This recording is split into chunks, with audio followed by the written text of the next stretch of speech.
Hey, how we doing tonight, guys? Repeat after me. Three, two, one.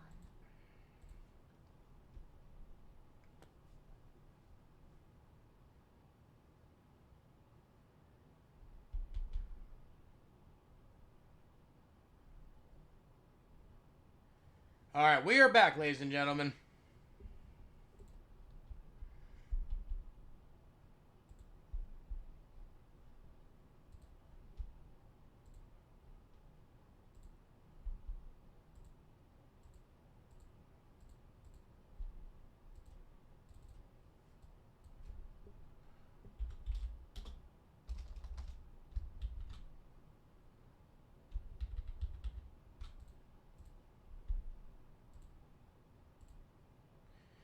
Hey, what's up, Louise? All right, just gotta change the host name over right now.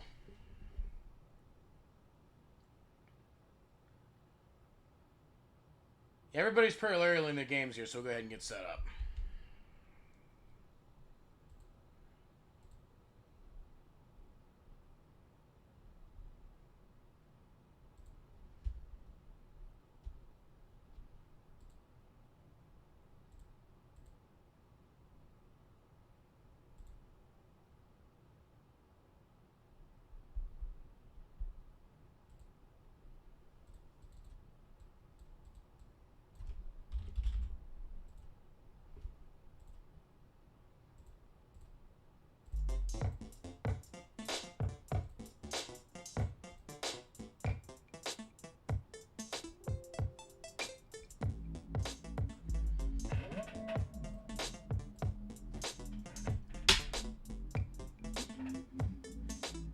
All right, so what's the chain we got going right here?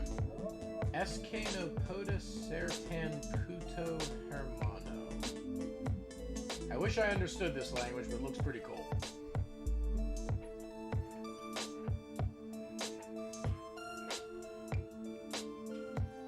Ah, King coming in, giving Messix the timeout. Love it. Messix is awesome, though.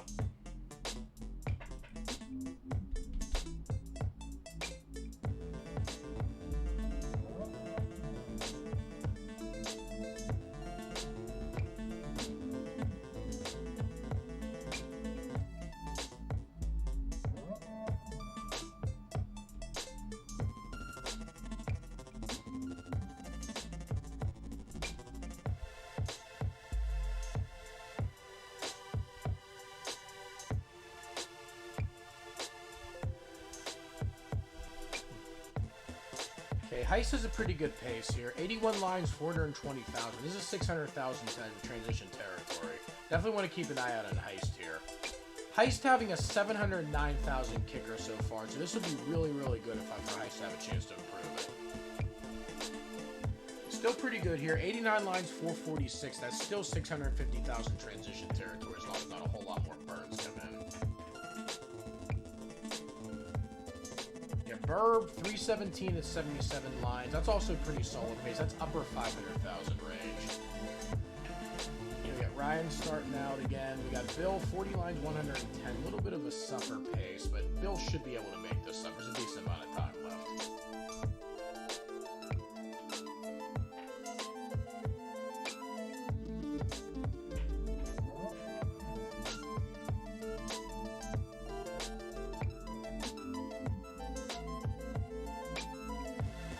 Hey, Latum is great. We have Heist. Hey, Heist is one of my favorite players in the entire community, actually.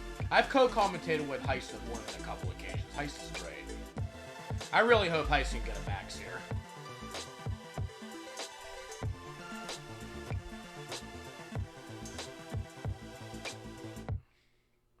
Okay, 524 to 112 lines. This is still very much 600,000 transition territory. Heist still looking strong here. A little bit of a slight hole. Might take a few pieces of burn. That T-spin set up.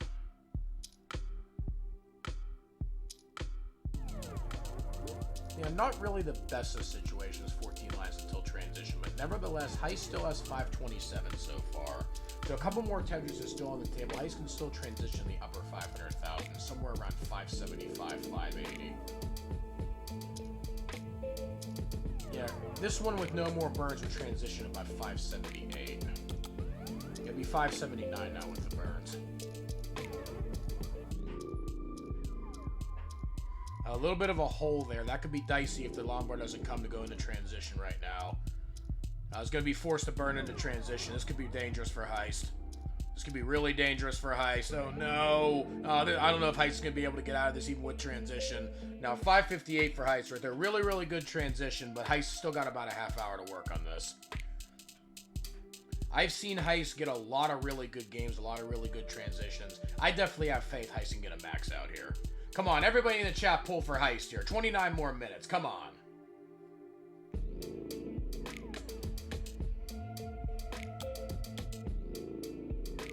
Hey, you never know, Rory.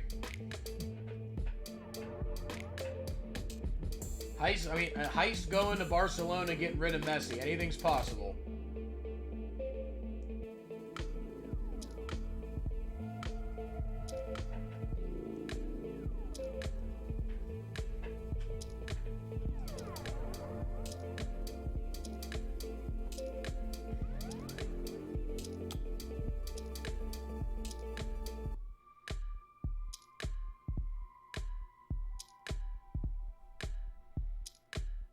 Okay, we got a pretty good game from Burb going here. 609 at level 21.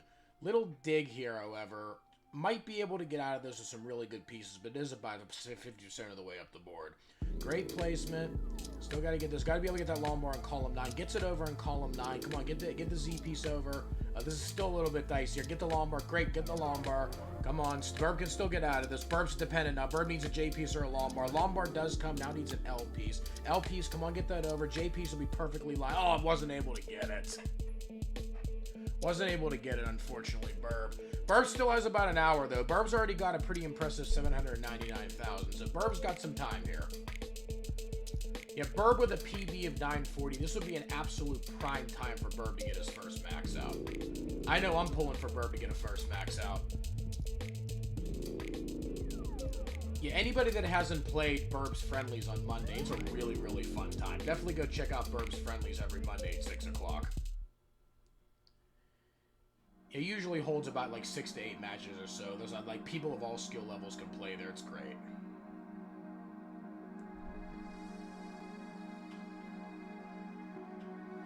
Hey, Heist having a million number of fans. I'm one of them too.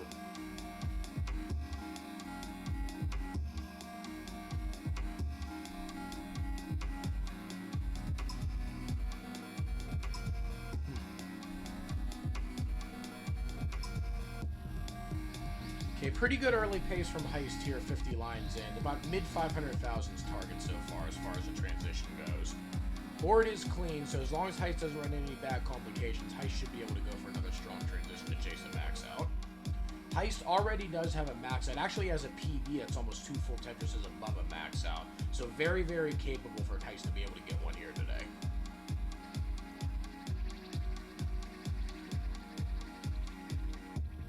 Hey, come on, we gotta have some fun here.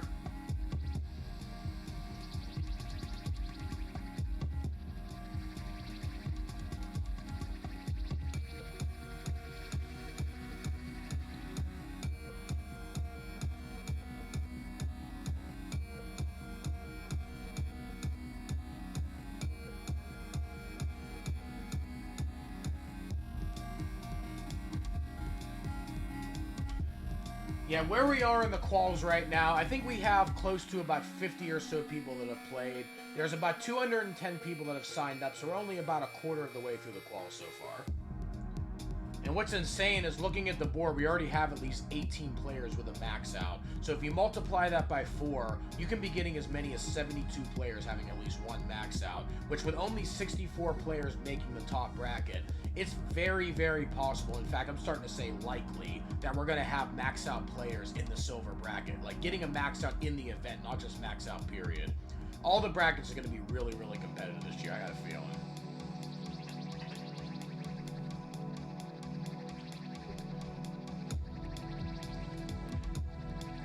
Yeah, Luis, you're not the only one. It's going to be really scary seeing the level of talent these players have. mean, just the thought of somebody like Nolan right now, who has a max out and a 961 kicker, 1.3 player, possibly ending up in the silver bracket. I mean, Nolan is the kind of player that can absolutely decimate players that aren't able to consistently play up to kill screen. Not only that, I mean, get like 1.1s and 1.2s like crazy. I mean, I'm going to say it now. I have a feeling the silver bracket is going to be won by a really, really solid player that probably just had an off day in quals.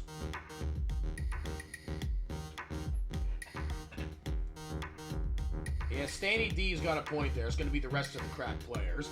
I have noticed that in CTM that the vast majority of the lower brackets are often won by people from higher brackets that have bad quals.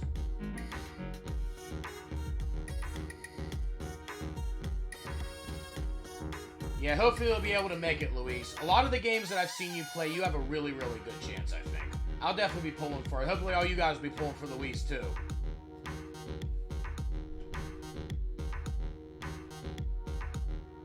Okay, Heist is a really Monka-esque board right here. 514,126 lines. This looks like live 18-3 almost, which could turn into live 19-3 if Heist doesn't get it burned out really quick. Heist is doing that. A long bar on column 2 would be really, really nice going into transition right now. But taking the O piece going in also, not really getting the good pieces. Oh, misplaced some of those pieces. This is really, really bad for Heist right here. Heist, I don't know if Heist's going to be able to get out of this. It's really, really high. Now, Heist's not going to be able to get out of it.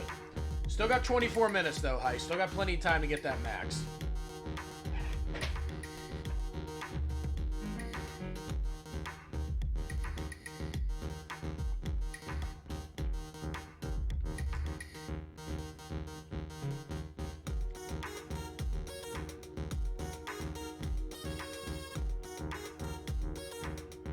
Hey, calm those nerves down, Heist. We're pulling for you. Hey, I believe it in my heart you can get that max out, Heist. Come on.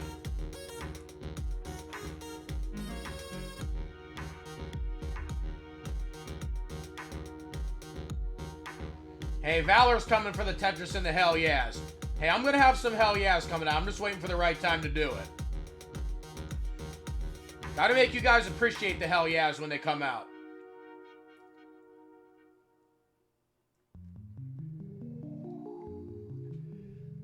Hey, Sneaker's getting them rolling already. Hey, everybody's got the chain. We all want the Tetris in the hell yes. Come on, keep the chain rolling. Hey, if you guys want me to get a hell yeah, we need to see Heist get a max out. I promise you guys you'll get a hell yeah if Heist gets one.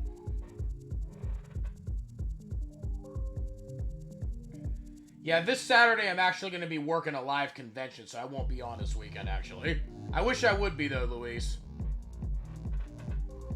Come on, Heist. Get that max. The crowd wants a hell yeah.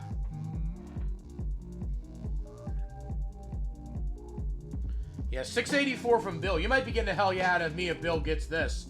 That's another stipulation. Bill gets a max, I'll give you a hell yeah. 713 at 23. This is very doable. Oh, that might be a little risky. Oh, no, misdrop. So that might have been a little bit risky. So, wow, barely was able to get the Lombard down, though. So 174 lines, 742. This is going to require a little bit of digging for Bill, but this is still in max out range. I might have put that O piece down a little more, but nevertheless, 748,000. Bill has cleaned out. Bill's safe. That was a close call, but this is still max out pace. There we go. 781,000, still level 24. Probably going to need about 7 more Tetrises to seal this. So still about 4.5 more levels to get 7 Tetrises. Very doable. And sealing the well, unfortunately, at the last second there. So it's going to cost a little more burns for Bill. Bill can go for a dirty here. Bill opts not to go for the dirty, though, wants to just play it safe. Still needs 7 Tetrises. Gets 1. We got 6 more left to go. We still got some time. Bill might have to get a little bit aggressive, though, because time is starting to run out a little bit here with some of the burns. But 6 more Tetrises, Bill has this. Come on, making good burns there. There's 1. We got 5 more Tetrises, 24 lines. I can only afford to take a handful of more burns. Okay, Bill's still lining up good here. Has a good tuck available. Still Tetris ready. Come on, it's getting the Lombard. Got another one. We got 4 more Tetrises to go. 3 with some triples, actually. This might be doable with 3. This may be doable with 3 Tetrises. Come on, setting up a tuck. Needs a J piece. Boom. Misdrop from Bill. Oh, no. It's another 900 from Bill. With that misdrop could be fatal here.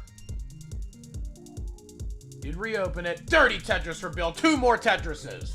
2 more Tetrises. Bill's got this, but it's getting dangerous. This is getting really, really dangerous for Bill. Oh, come on, Bill. Get out of this. Get out of this, Bill. Come on. No! I thought you had it, Bill, whenever you got out of that one dig. Really, really close, but Bill still got 27 minutes. Come on, guys. We gotta chill Bill on here. Cheer on Bill here. Come on. Okay, we got another transition from Burb as well. 430,000, so it's gonna be pretty tough for Burb to max. But Burb with a 799,000 kicker currently should be able to improve on the kicker with some really, really efficient post play.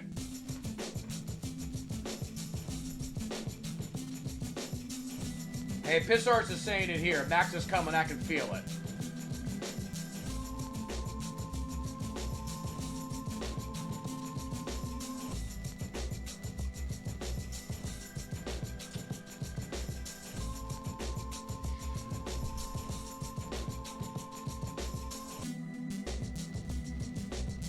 Okay, it looks like Ryan is done, so we're going to go ahead and take Ryan off here.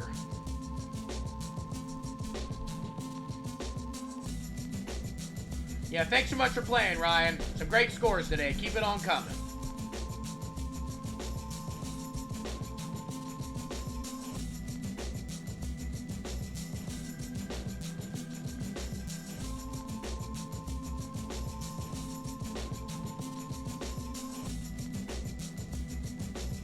Now, so what the kicker is, play poker now, it's the score you get that's not a max out that's used to break ties amongst players that have the same number of max outs. So if you have 2 different players with 2 max outs, let's say on the board we have Brighton and Terrence right now. Terrence with a 999,000 kicker would actually get the better seed in placing over Brighton, who has a 994,000 kicker. I wish it was poker too, because poker's an awesome game. Yeah, I don't think Das is fully dead, Namori. There are some really dangerous Das players in the community, and Quaid getting 4 max outs last night with Das, that definitely proves Das is still out there. And I got a feeling at least one Das player is going to make a little bit of a run in this tournament. What do you guys think?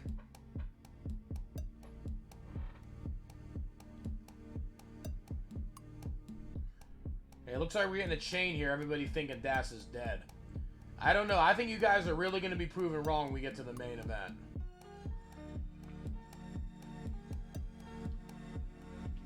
Yeah, praise Quaid for sure. Not even to mention that, Valor also got 3 maxes with Das. Hep's got 2 with Das. And we still got some really good Das players to go. We got Scotto coming later on a little bit. We got Jeff playing later on this week. We got Tegamek coming in, too, in a couple days. All those players are capable of getting multiple maxes. Hey, Mark knows where it's at. Das is not dead. Redshirt Theory has it. Play your Das off, and all these players that say it, just kiss their Das. That's all I can say. Kiss their Das.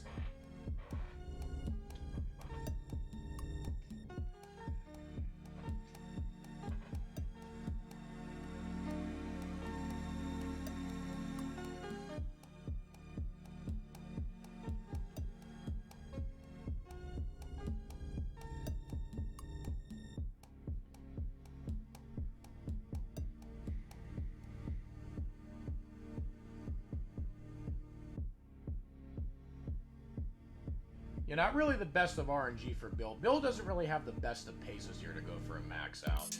23 minutes left. I mean, Bill might be able to get an upper 400,000 transition with really, really good play, but it's going to require a really, really strong post to be able to get it.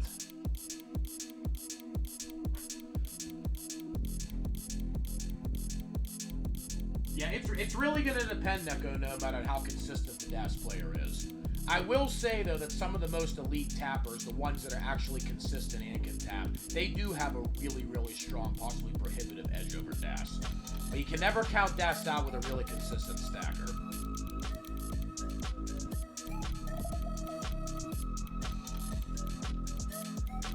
Yeah, so all you guys' opinion, how many Das players overall do you guys think are going to make the final 16? Because last year it was 2. It was Jonas and Sharky last year. Yeah, Joseph is going to compete this year. He's doing his qual this weekend, Shakezilla.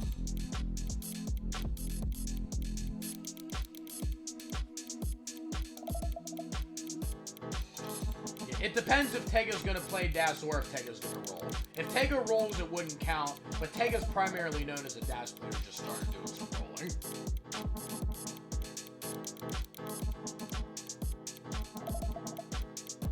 I mean, I will stand corrected if Tega does roll, though.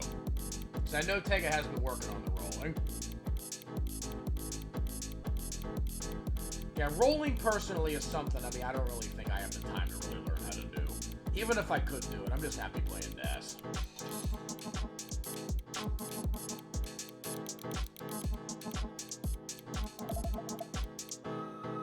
You guys talking about Chris Pratt being the worst Mario. I mean, Chris Pratt is one of my favorite actors. I mean, you never know what he's going to pull out. I mean, I think he's going to do a pretty good job. At least they didn't pull Bob Hoskins out of the grave to do Mario again. Hey, Checkerboat wants to kick some Das here.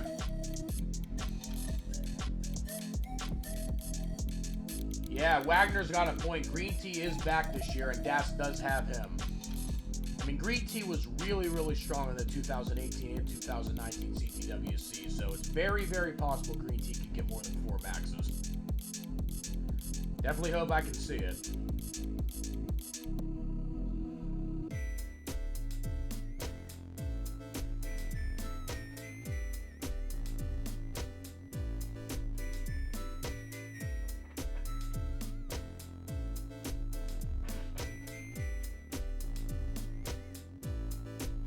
We got some good paces going now. We got Bill transition. Bill currently 519,000 at level 21. However, Bill already has a 955 kicker, so probably not going to be able to chase that too well. I'll get into a dig already, unfortunately. Yeah, Bill's going to top out here by 520. We have Heist at 419,000 at 96 lines. So this is 500,000 transition range here. Possibly upper 500,000 if Heist's able to go a little bit aggressive in the last 30 lines of that level 18. We also have a 467,000 at 118 lines for Burb. Yeah, Burb is get 2 more Tetrises. Burb can transition probably around 514 or 515. Okay, Burb can set up for a dirty here, so this could work. Gets 1 Tetris. Burb would transition at 519 here if he's able to get another Tetris. Although the board's looking like it might be a little risky to go for. Burb does not go for it. Burb transitions 498. Burb does have a 940k PB, so it is very possible for Burb to get a first max out here. He's going to need about a 500,000 post, but Burb is a very consistent player, and I definitely think Burb has the chops to be able to do it as long as he doesn't get any digs. Still playing pretty clean here. Great piece movements. There we go. We got another Tetris for Burb. 549. Still making the right plays. As long as RNG cooperates, Bill's got a shot. I mean, Burb's got a shot here.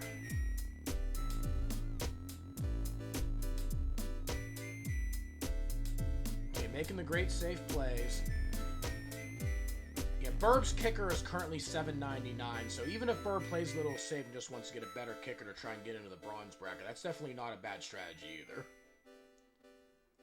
Okay, Burb had a good double well set up, is now Tetris ready. 566,000, does get another Tetris going to 592. Still at level 21, so 800,000 or 900,000 still very much on the table. But Burb's probably going to need to go near perfect to max this.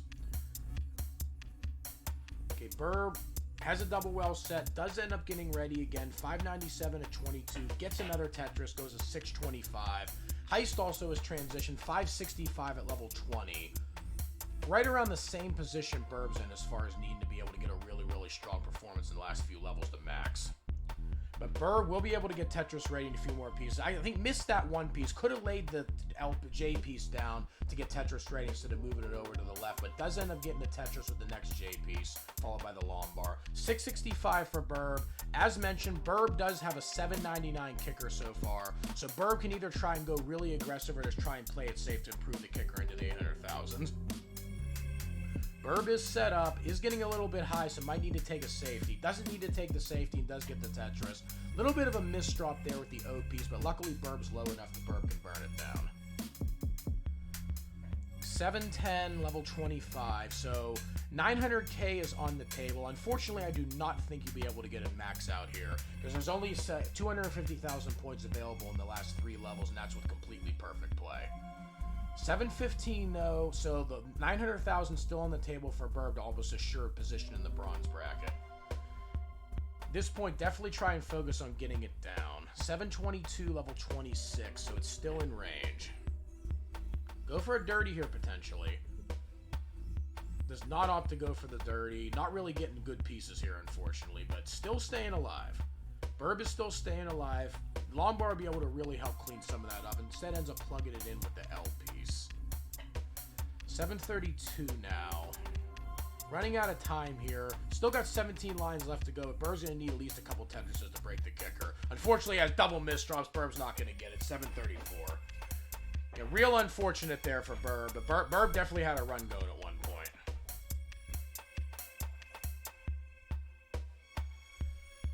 Okay, the poll ended. It says after 411 people voting that Das is 53% dead. That's actually encouraging to think there's 47% of people that still think Das isn't dead. That majority can change after this tournament. I got a feeling. Hey, Evesy, great to see ya.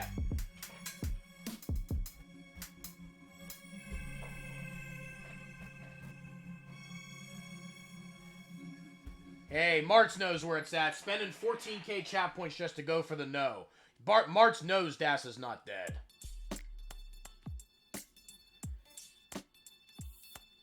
Yeah, unfortunately, the no did not win, because if the no won, you'd have definitely got a hell yeah out of me for that.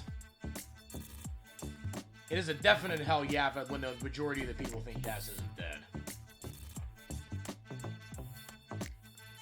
Actually, I think the DAS stands for dominating. The D in DAS. Dominating Almighty Style. DAS. Let's see if that takes off.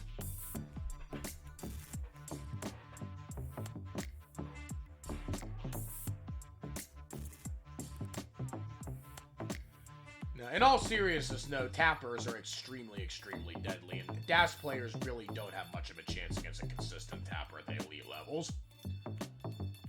But nevertheless, like, DAS is still a very viable playstyle all the way up until you get to the elite levels. Oh, wow. Greg, Dads and Strugglers. Wow.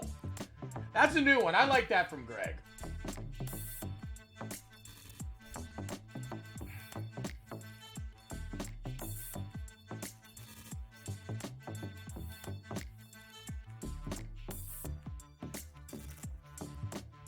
Hey, Das is for DILFs. I'm not ashamed. I'm a DILF. Even though I'm not a dad, I'm still a DILF. Dad, I'd like to friend.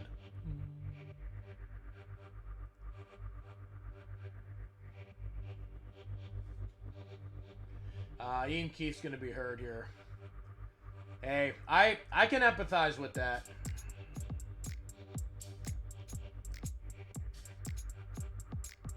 Yeah, hang there for Heist, unfortunately. Heist still has 7 more minutes, so Heist still has at least one more big shot here. And one thing with Heist, if Heist gets about 4 or 5 minutes in and doesn't have a really good transition pace, Heist would have enough time to start over and get another one.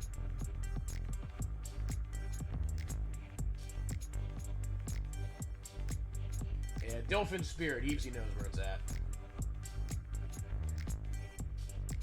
Alright, let's definitely cheer Heist on here in this potentially last game. Definitely want to see Heist get this max out.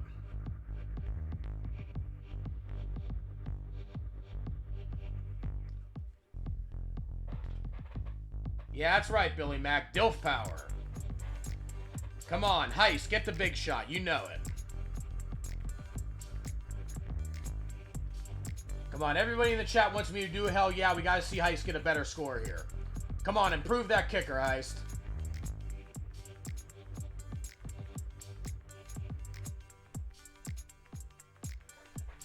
Hey, Vince is quoting Heist right here. Listen to us, Heist. Listen to us. You need to get a better score. You need to do this.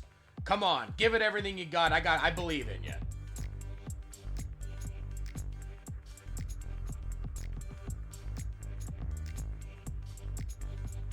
Yeah, still got 5 minutes. Still got time to wait for the right transition, Heist. Just wait for the right transition and then just go for it. Come on, you need to beat 709 to get the hell yeah out of me, Heist. Come on, beat 709. I'm challenging you.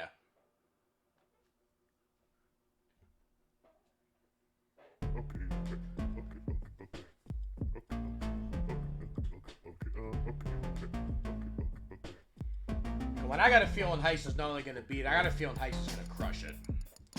Come on, everybody in the channel get behind Heist right now. Yeah, Visual Mob knows it. Got to get that hell yeah.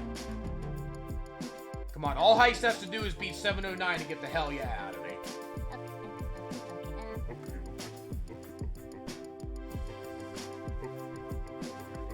Now, Heist has been working really, really hard to get a lot of good transitions. I think Heist deserves it for just beating this. A little bit of a hang there. Heist still has 4 minutes, so if Heist isn't able to get this down, Heist still has time to wait for another better one. The Heist might still be able to get this down, actually. Yeah, this dig is hurting Heist's pace a little bit, unfortunately. Should still be able to get out of it, but it is damaging the pace. Only 20 lines, 55,000. Yeah, another miss drop. I better to start over here. Come on, 4 more minutes, Heist. Just wait for that right pace. Wait for that right pace and go for it. We're all behind you, Heist.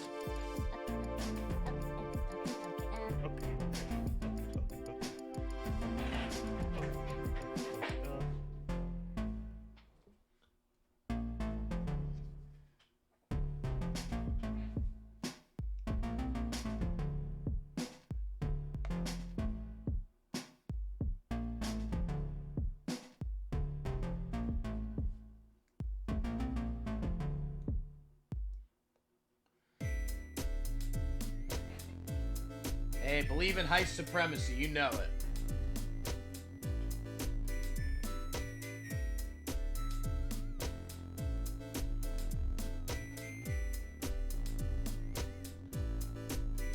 Level 0 start from Heist. This is interesting. I don't think I've seen anybody use the level 0 strategy here. Either that or maybe Heist is getting warmed up for a final game.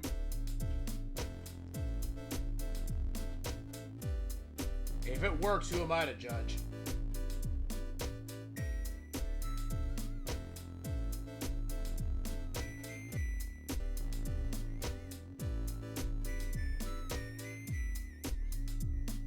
Actually, the more I realize that and look over at Heist screen, I think this is the demo screen. It was a nice stacking demo screen, though. You guys can tell I don't watch the demo screen very often.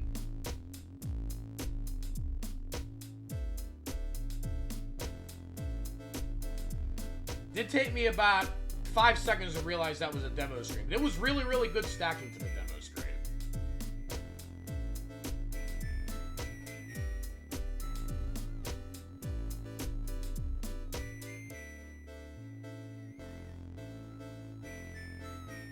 Hey, Stanny might be right.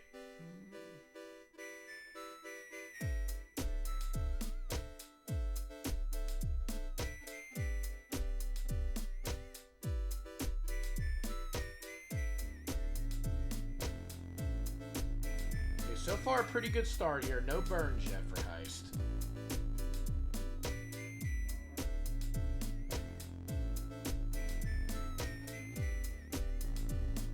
Yeah, still 1:48 on Heist's clock, so there is still time if Heist runs into a bad dig for Heist to restart. But so far, this is looking really solid. Only taking a couple burns so far.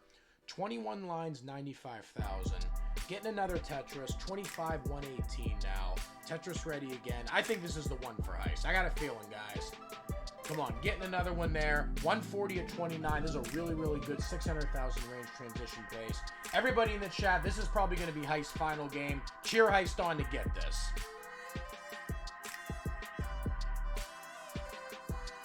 Meanwhile, back at the top, Burb at 478,000, getting another Tetris to go to 500. Still has one more Tetris available, so Burb looks like he's going to be in pretty good shape here to be able to try and go after a 799. Burb's got 32 minutes left still, so Burb's got some time to break 799. Okay, Okay, transitions 525. Makes the safe play instead of trying to build up for the Tetris. Really smart. Because a lot of times if players aren't really, really good with gas control, then making that play is often really, really dangerous if RNG decides to troll you. At least I've had a lot of top outs where I try and build 6-7 high over in column 9 to get the Tetris and I get RNG trolled. Okay, Burb looking good here. Burbs looks like he's trying to play it a little bit safer overall instead of trying to go for the Tetrises. Really good strategy so far. 546, getting another Tetris. That's 572. Needs a little over 200,000 or so to be able to break the kicker and get into 800,000. Board is still looking clean, however, here, so Burbs definitely knows what he's doing. Oh, no! Hung it! Still got a half hour, though, Burb. You got plenty of time. Come on and get this. Okay, back to Heist. Heist timer is up, so this will be Heist's last game. 267,000 to 64 lines at the halfway point. Is on 500,000 transition range. With some aggression, can get around a mid 500,000, possibly high 500,000 transition. But Heist definitely got to try and play this smart. Lombard dependency forming in column 8. This could be dicey. Lombard does come just in the nick of time right there. But this is getting a little bit hairy here. Heist got to be careful. Come on, you can get out of this, Heist. You can get out of this, Heist. Okay, just focus on getting out of it. Don't worry about the score. Just focus on getting out of it. Let the score take care of itself after you get out of it. Come on, almost there. There we go. All right, well is reopened. That is a great, great digging job from Heist on that one.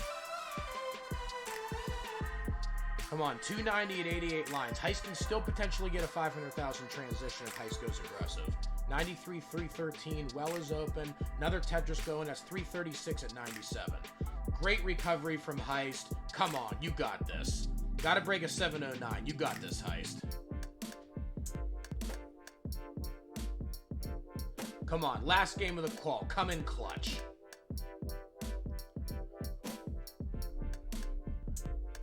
Okay, 101, 359. That's right back to about 500,000 transition pace. Getting another one. We got 383. Meanwhile, Bill up at the top is already transitioned. Bill 538 on level 20. Ooh, going aggressive there. Bill opting to go a little bit aggressive. Ends up taking the triple. Gets another one, 570. This is going to be a tall order for Bill to be able to make 430,000 points up in the last 7 levels, but Bill's capable of it. Bill's a pretty good player in post. Yeah, Aurora saying Heist number 1. I love it. Come on, everybody cheer Heist on here. Last game. Yeah, Bill with 4 minutes left is going to have one more game. 632, level 22, so Bill's pace is starting to recover a little bit here. A little bit of a misdrop for Bill. Bill might be able to recover it, though his Bill was low enough. Okay, 437 for Heist. Heist has 2 more Tetrises available. Okay, set up for 1. Okay, gets 1. It's 460. Heist can transition with a 484 here.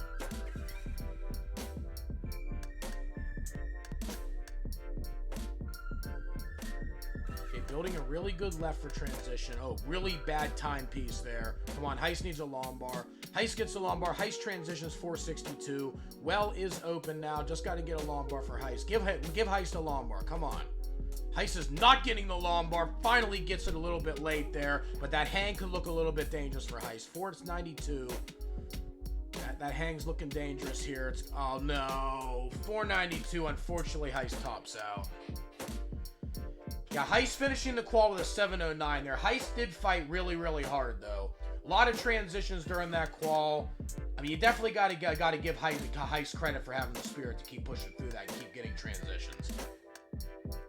Yeah, great games today. Thanks so much for playing, Heist.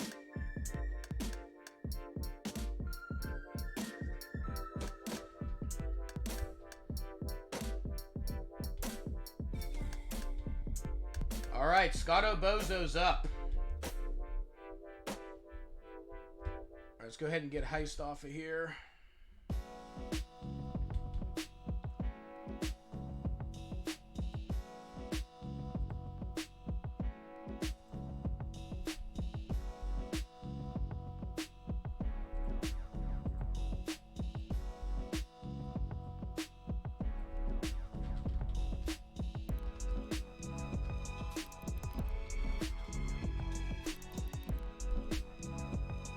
Yeah, that did not sound right, Valor.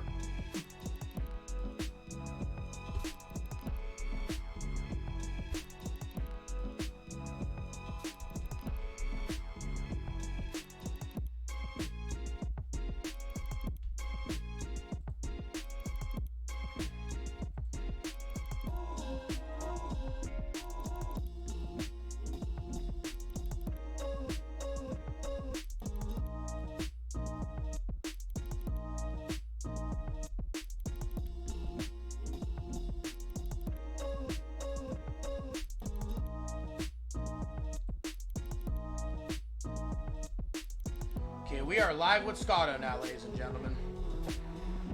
Yeah, of all the players that played today, I think Scotto has the highest chance of one to be able to get on the board with max outs. Scotto has a lot of max outs. Scotto very, very consistent, good, tough player.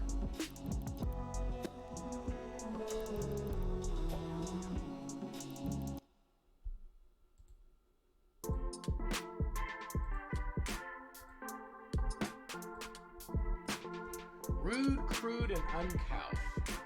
I don't think I've ever heard the word uncouth. That's a new one for me. Okay, Bill looking like there's some complicated. Probably better if Bill restarts. Bill just did that restarting. Okay, looks like we got some NAs over in the standing. Somebody who's working on the page, try and see if we can get that fixed.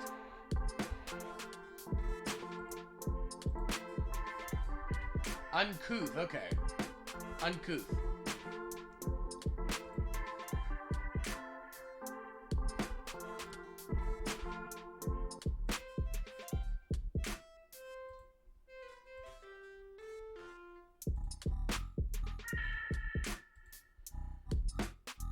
Yeah, any of the stat guys able to fix the NAs over on the Google sheet, let me know. It's still NAs.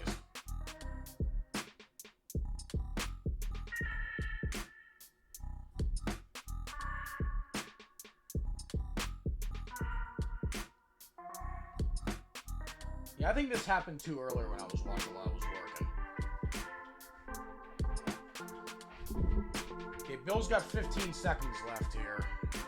Unfortunately, Bill might be forced to play this one out. But the pace is still okay if Bill's able to dig it out here.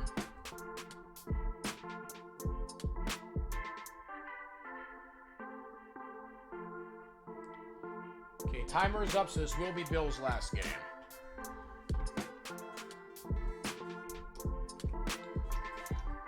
Ah, resetting the cache.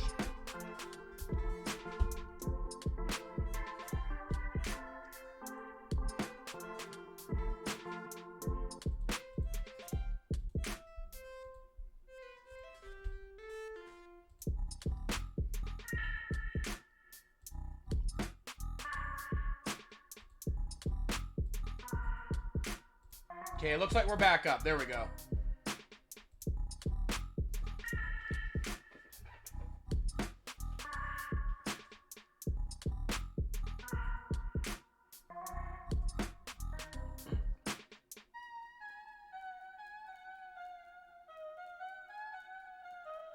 Yeah, Bill's running into some complications here. Bill's got to try and get this down.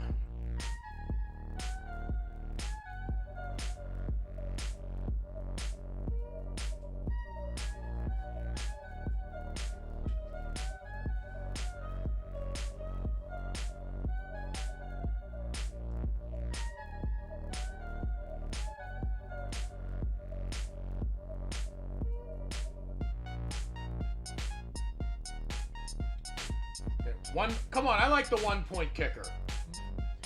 Whichever of the stat guys is working on that now, keep the 1-point kicker. I like it.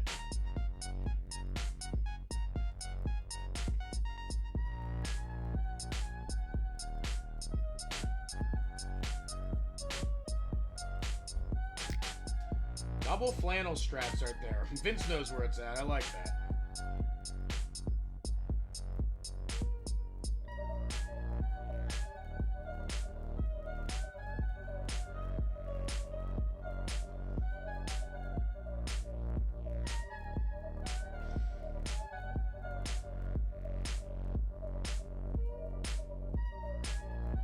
Yeah, NA I think did get DQ'd.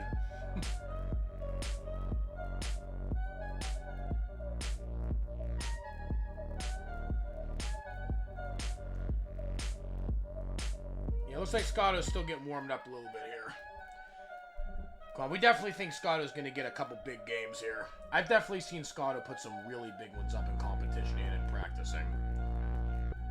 Yeah, I haven't given any hell yeahs yet tonight, but as soon as Scotto gets on the board with a max out, you guys are going to hell yeah from me. But Scotto's got to earn this one. And I know Scotto can do it. I've seen Scotto do it numerous times. Yeah, great dirty Tetris from Scotto right there, setting up.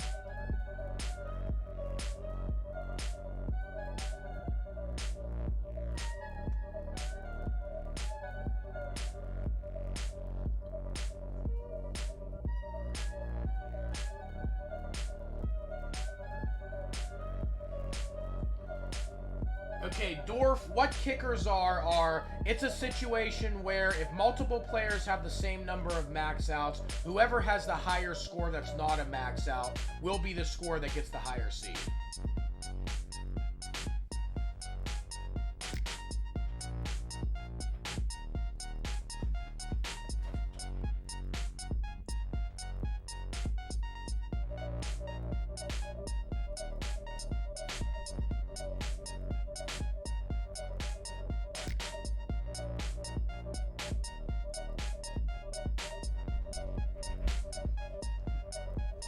Alright, in case you guys are interested, Bidwell's going to be joining me and do some co-commentary for a bit. I'm going to go ahead and get him set up in a second.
Oh, am I on?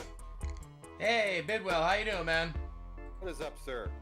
Hey, loving life, you know it. Can you hear my game sounds? I've got 3 games I'm judging right now, so tell me to turn them down if you need me to. Not sure what's coming through the mic there. Hey, no worries. I think everything sounds pretty good on my end. Great. No crazy echoes this time, chat? No crazy echoes. Hey, after last night, I know how to get it set up now. Wingfryer says we can still hear you. Echo. No echoes. Thanks. See, Wingfryer's on it. Love Wingfryer. Yeah, that was a little bit of an embarrassment for me for last night when I tried to get Sharky on and there was a bunch of echoes. All good.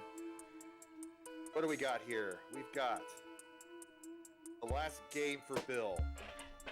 He's not been pleased with his run, although he high 900.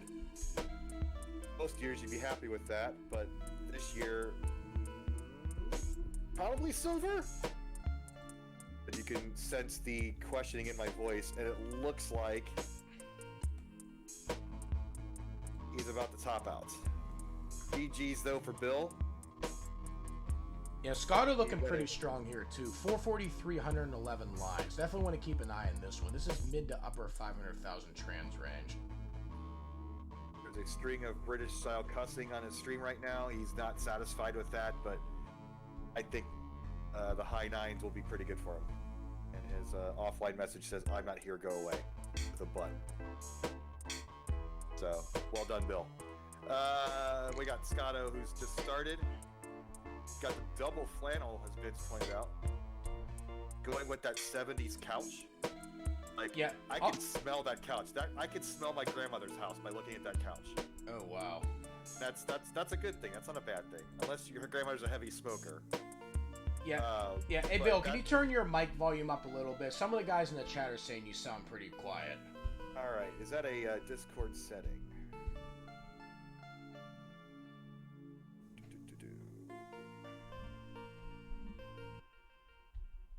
Also, a couple people are saying the music sounds a little bit too loud whenever you came on. Let me try and turn that down a little bit.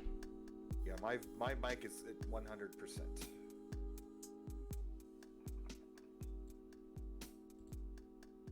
All right.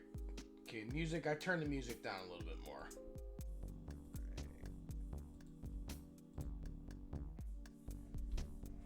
How are we looking now?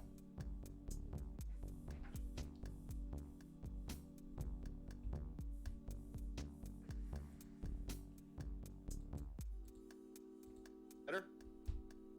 Yeah, I think it's better. Or at least it sounds good to me. There we go. What are we? Oh, much better. Excellent. Thank you, Mr. Brain. Hey, thanks, guys. So as I was joking before, Scotto's couch, I can just smell my grandmother's house by looking at that couch. That is, if you ever go to the Portland Retro Gaming Expo, they typically have a 1980s living room setup with the big old console TV and the big wooden furniture looking case and the old couch that looks like that with either the Atari or the Nintendo hooked up to it. And I totally get those vibes. So Scotto's, cosplaying, if you will, Yeah. a classic Nintendo kid from 1990.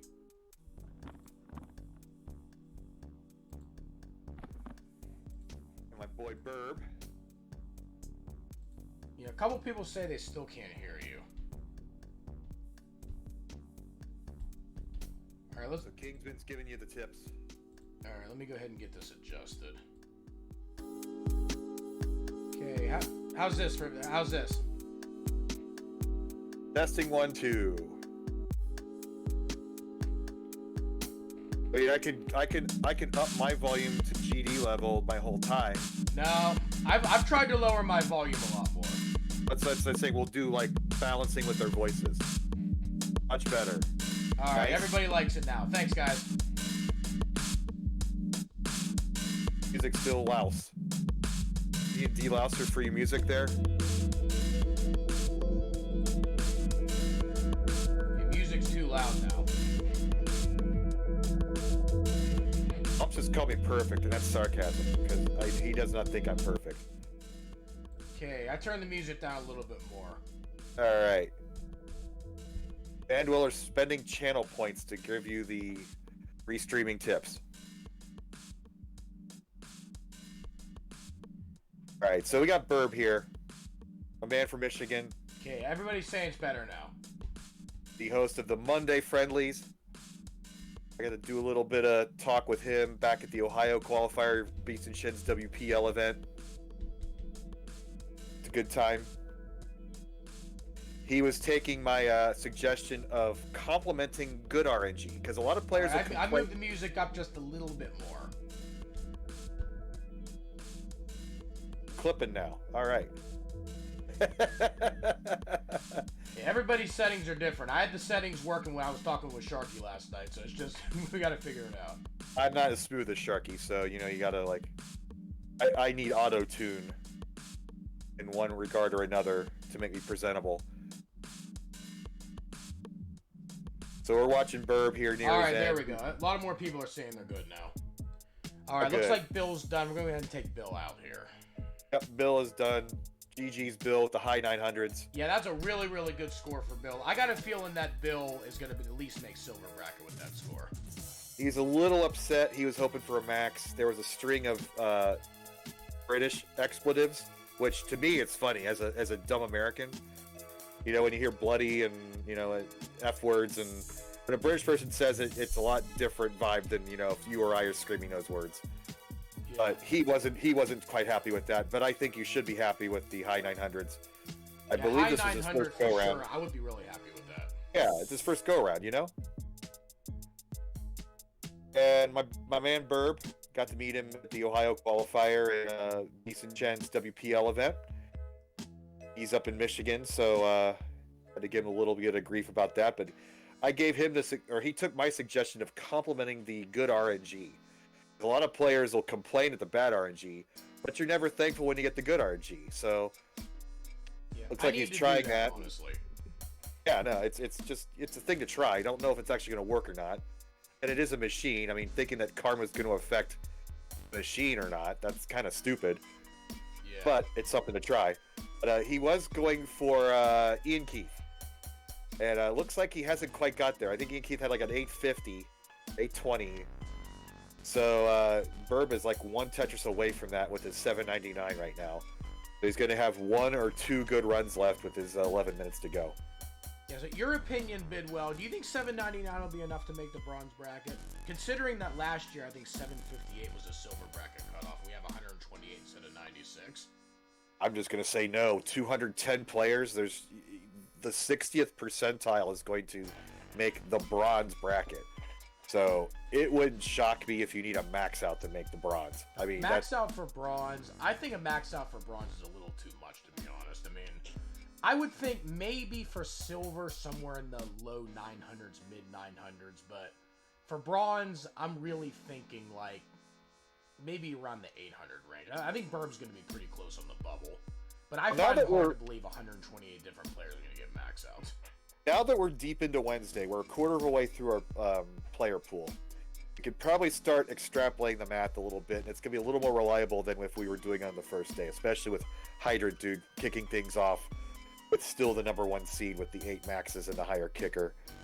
But I'll break out that calculator here in a little bit to kind of figure out what those projected values are be based off the quarter of our competitors going through so far.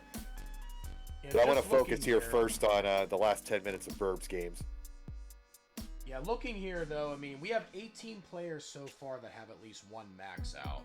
So if you multiply that by 4, that would give you 72 max outs, which would definitely clinch needing at least a max out to make the main bracket, and probably about maybe as much as half of the silver bracket also needing maxes. I think the better question actually would be, do you think you're going to need 2 maxes to make the main 64? The way it's looking, I think so. I definitely think so. It's if you would have told me that before the thing started, I would have laughed. Because last year, I think there were only like 21 people that got 2 or more maxes. To think that more than triple that can get this year just shows how much the community's grown in strength and numbers. It's almost like people have been forced to stay indoors for an entire year or something. that might play a factor. A little bit. I mean, it played a factor with me really grinding. Because a lot of my old hobbies I can't really do anymore. I don't want to bring it up right now. I want to finish out Burb's game, but I do want to hear the Grand Design's origin story before we're done with our session tonight. Sure, no problem. All right. We also have Scott Obozo, who, when I was making my joke earlier about Grandma's couch, I don't know if everybody heard it, so I'll just say it one more time, and if you don't sick of me repeating it, then whatever. But, I could smell my grandma's house by looking at that couch. Hopefully she's not a smoker in your case. But that is a perfect couch for playing NES games or Atari games or anything from the 70s or 80s. The PRGE every year, they've got the 1980s living room set up in the middle of the convention floor, and they'll have like that type of a couch and an old console TV that's a big giant piece of furniture that weighs 700 pounds. And they have like the Nintendo or the Atari hooked up to it. So Scotto is definitely cosplaying for the role of 1980s Nintendo kid here, and I appreciate that. Yeah, I would kill to play in a setup like that. I mean, even in the 80s when I was a kid and had a setup like that, it was never ideal. Well, right, half the time you had to like ask your parents to have permission to play the video games because everybody only had one TV. You had to like, it was a special occasion to get out the Nintendo. Yeah, with me, I mean, I pretty much have my own room. I could pretty much do whatever I wanted with the Nintendo, but playing it on the good floor TV in my parents' living room, that one needed permission instead of the little dinky Magnavox TV in my bedroom I played with. Did you get stuck with like the black and white TV? That I had that for a while, and like try playing an NES game with just black and white. That's not easy. No, I never tried that, but I do, however, my wife's CRT that she saved her entire life and was just sitting around. That's what I play all my Tetris on. So that did end up having a use for me. She laughs at me all the time, saying, "You were gonna throw that thing out." Oh, good for you and good for the environment. Just good vibes all around for Grand Design. Sorry, Dan, we can't use a Can't use our nicknames on stream today. Aw. It's for Dan's CRT there. So, more ominous than the 6 minutes left on Burb's board is that shadow behind Burb. Look at that thing. It's Halloween time, and that thing is going to devour Burb at some point. This is straight Yeah. out of a horror movie, folks. All right, I turned my volume up a little bit. Is that better, Mr. Brain? Mr. Brain typing out a sentence nobody ever thought I would ever read in my life.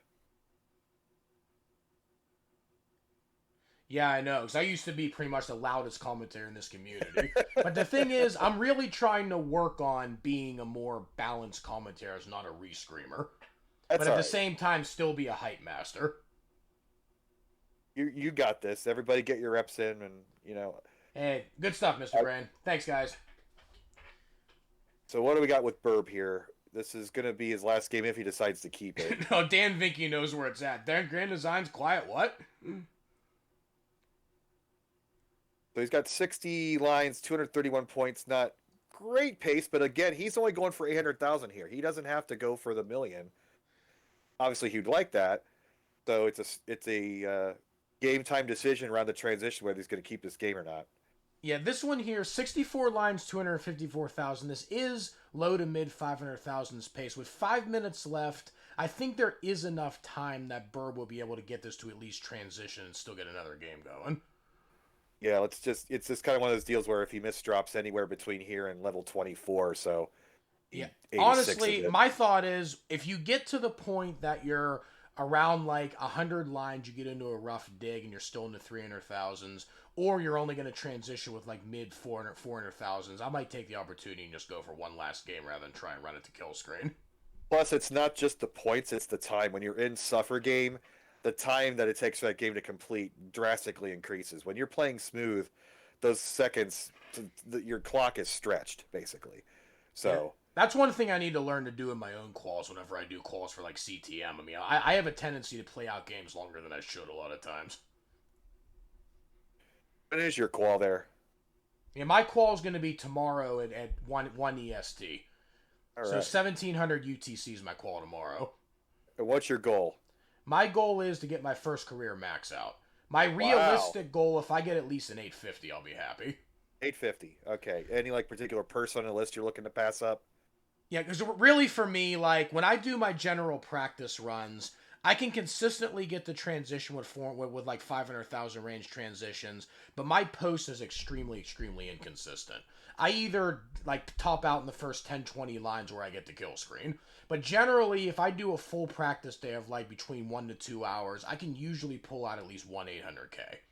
So I'd say if I get at least an 850, I'll be satisfied, but dreaming wise, with the fact that I have a 951K PB, I would love to get my first max out. It's But important dreaming to have and that realistic goal. are two different things. It's important to have that goal. I'm a judge. I'm trying to ask all the players what their goal is, who they're trying to beat, even if it's tongue in cheek. If you have that in the back of your brain to shoot for, you tend to hit it, especially if it's a realistic goal. Like you saying you want to max up for the first time. That's nice, but if you have that realistic goal that you've done it before several times, but maybe is a little harder to reach than an average game, then you're much more likely to hit it. Yeah, I think that's there's my some thing. Subconscious things going out there. That's me. Would love to max out, but realistically, I'd be satisfied with an 850. You should also just pick a rival and just talk some smack about him internally and Yeah. reach out and try to beat him out. So Honestly, I'd say if I had a Vince would rival, score a after friendly today. rival, it would probably be Storm and Norm because he lives 10 minutes away from me, and I had no idea Oh, yeah. until recently. We still got to get you two storm chasing together. I want to hear you commentate a tornado chase. Yeah, remember the hurricane wasn't even rolling. Remember that? Mm-hmm. No, but Storm and Norm, he actually came out and hung over at my house for about like 6 hours or so, not too long after the Ohio event. It was a lot of fun. So yeah, this is looking good for Scott. Come on.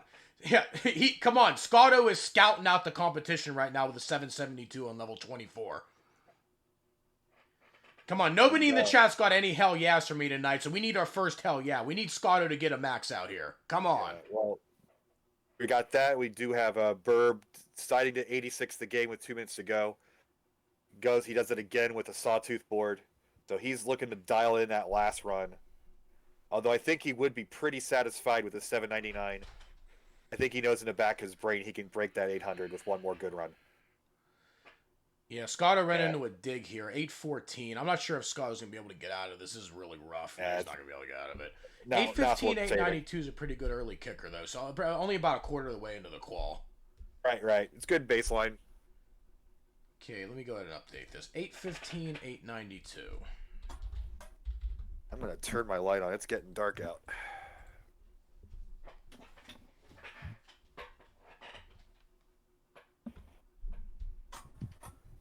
Burb again restarting with 90 or 70 seconds to go. He's getting mad at the game. I remember when I was talking earlier about saying nice things to the game. Now he's pretty upset. Now he wants those friggin' pieces. Yes, The frustration Quaid did is get full. boiling over.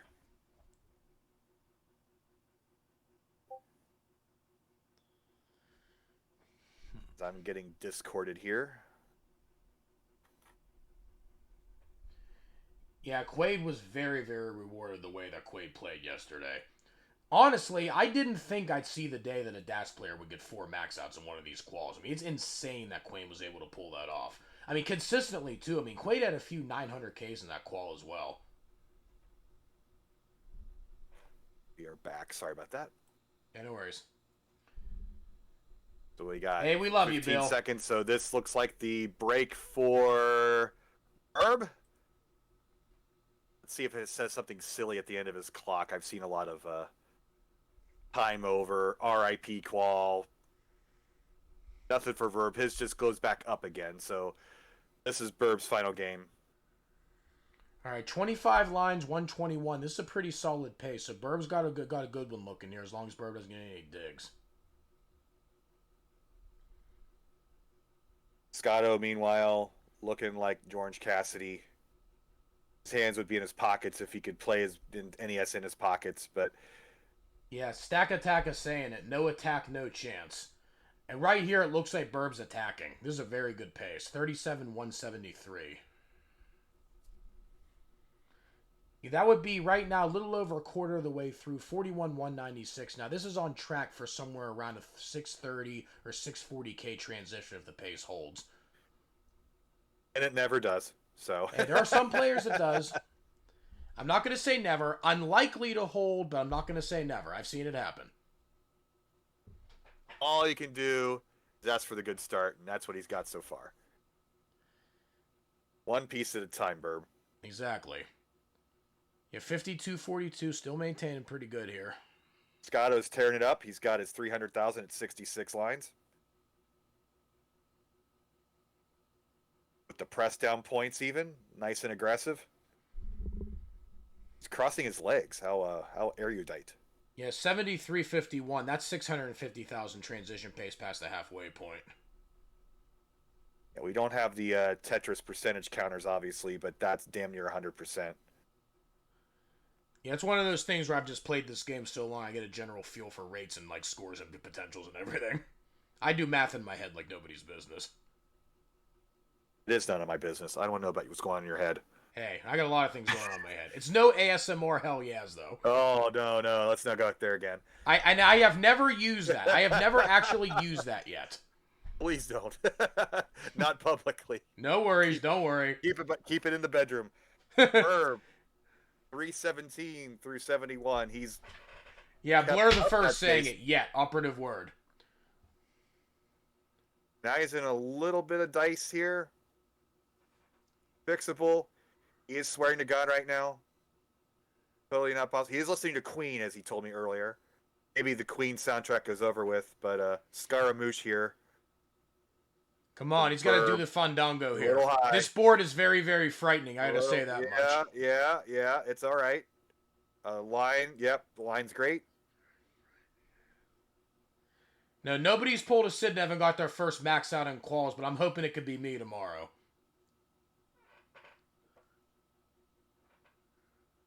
All right. So suffer pace here for Burb, but once he gets those two middle lines taken out and back to a normal build, he can be back on the road to 800,000. Yep. There we go. 583, 115 for Scotto. So as I said, the pace sometimes does hold. It was proven right there. And with one more line, well, 3 more line solves because he's going to put that S over top of as well. And with this L, it's going to open up the swell, and he's good to go. Scotto with a 629, and he's still got 7 lines to go before transition. Yeah, he can get 2 more Tetrises with no burbs. Yeah, here. this is almost 700 transition. Damn, son. Yeah, 1 more Tetris here could transition with a 677. And you could totally tell he's doing well by the look on his face. You can just see the intensity, and oh wait, he's just, here it is, 677 trans from Scotto. That's what we want to see. Come on, you don't have to go super aggressive with a trans that high. Right, you're only playing for 1,000,000 points. You're not playing for 1-2 or 1-3 even with that score. Yeah, Scotto's doing exactly what he needs to do. Just taking the safe burns, knows he can. Should have got my my max out bell here. Yeah, I kept that bell from Ohio. Excellent. Oh no, bad RNG here. Come, ooh, that's close. That was really, really close. I have faith in Scott finishing this out, but I want to Herb with the transition a little lower than he would have liked at 414, but he's clean. Yeah, so 739.21. Still very, very solid. That 800 is still within reach with this transition even. Yeah, as long as Burb doesn't get any crazy digs, Burb can still pull this off. Would only need probably about a 350,000 transition or so. Column 8 Tetris well. Post-transition. Decides to cover it up. It does feel uncomfortable. You know, you see Quaid do it or somebody with those Tetris wells in not obvious places, and he's like, oh, yeah, let's go. And then you just don't feel it. Okay, 782, level 23. Scotto's looking really, really solid here. Yeah, he's got this. Yes, Scotto. I think Scotto only needs maybe 6 or 7 Tetrises and has got plenty of time. 1 Tetris per level can get There's a ton of runway. There's no excuse to not max this out. Yeah, for sure. Like, you don't take any of the risks. You burn things down. You do that. You keep it low. I was going to say, 1 Tetris per level. Come on, so you can afford to take Burb. Burb is going to finish with a 799. Yeah, Burb fought hard here. Definitely some great games from Burb. Hopefully that'll be enough to make the bronze brags. I'd love to see Burb play some comp there. That's going to be at 35th place out of 50. So that's going to, right now, it's outside. That's about the 70th percentile, and the 60th percentile gets into bronze. So got a long ways to go, but he's going to be sweating it out. Yeah. We love Burb and can't wait to meet him in person again at another tournament whenever that happens. Yeah, Scotto's in great shape. 921 going into 26. 2 Tetrises left. 1 Tetris, and he can even line it out, actually. He's got a lot of runway. Oh, for heck yeah. Let's go ahead and full page him there. Let me give Burb his GGs in person here. Yeah, he's doing just that here. Yeah, he's a little upset. Yeah, Scotto already set up. There we go. Scotto 967. 1 more Tetris. Scotto's on the board.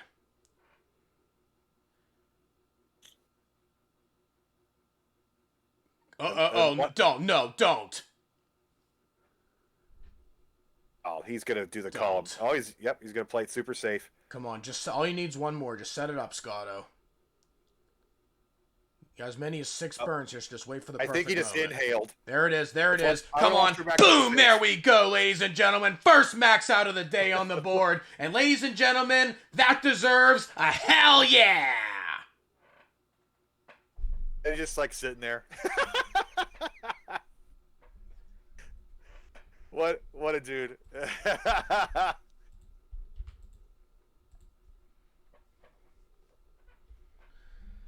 All right, so we're gonna go ahead and switch Scotto to the 1-person showcase right now because I don't believe anybody else is going for a while. Yeah, but great games again today, Burb. Hoping you're able to make that bronze.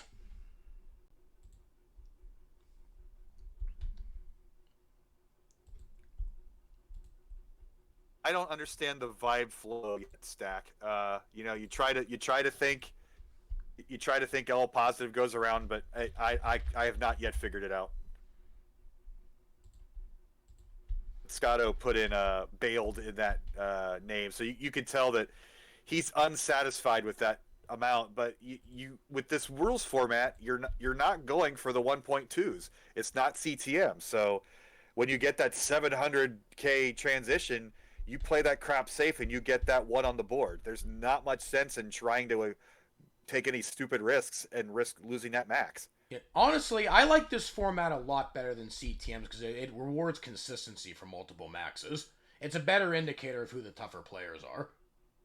You just don't want you don't want Vandy and staff to have to watch 2 hours of every player's video rather than one. It's a lot. No, I think they should always keep this multiple max out so set up.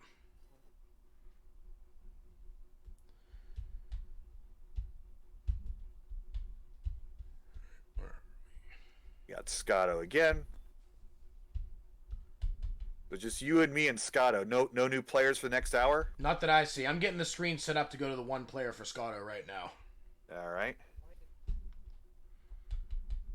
Now Scotto's like talking to himself like, that's a dumb play. That's a bad play. Like he's got his first max out of the way. I mean, he's got the pressure off right now. But that's the type of player he is. He's that Michael Jordan-esque attitude where if he's not winning the entire thing, he's a loser.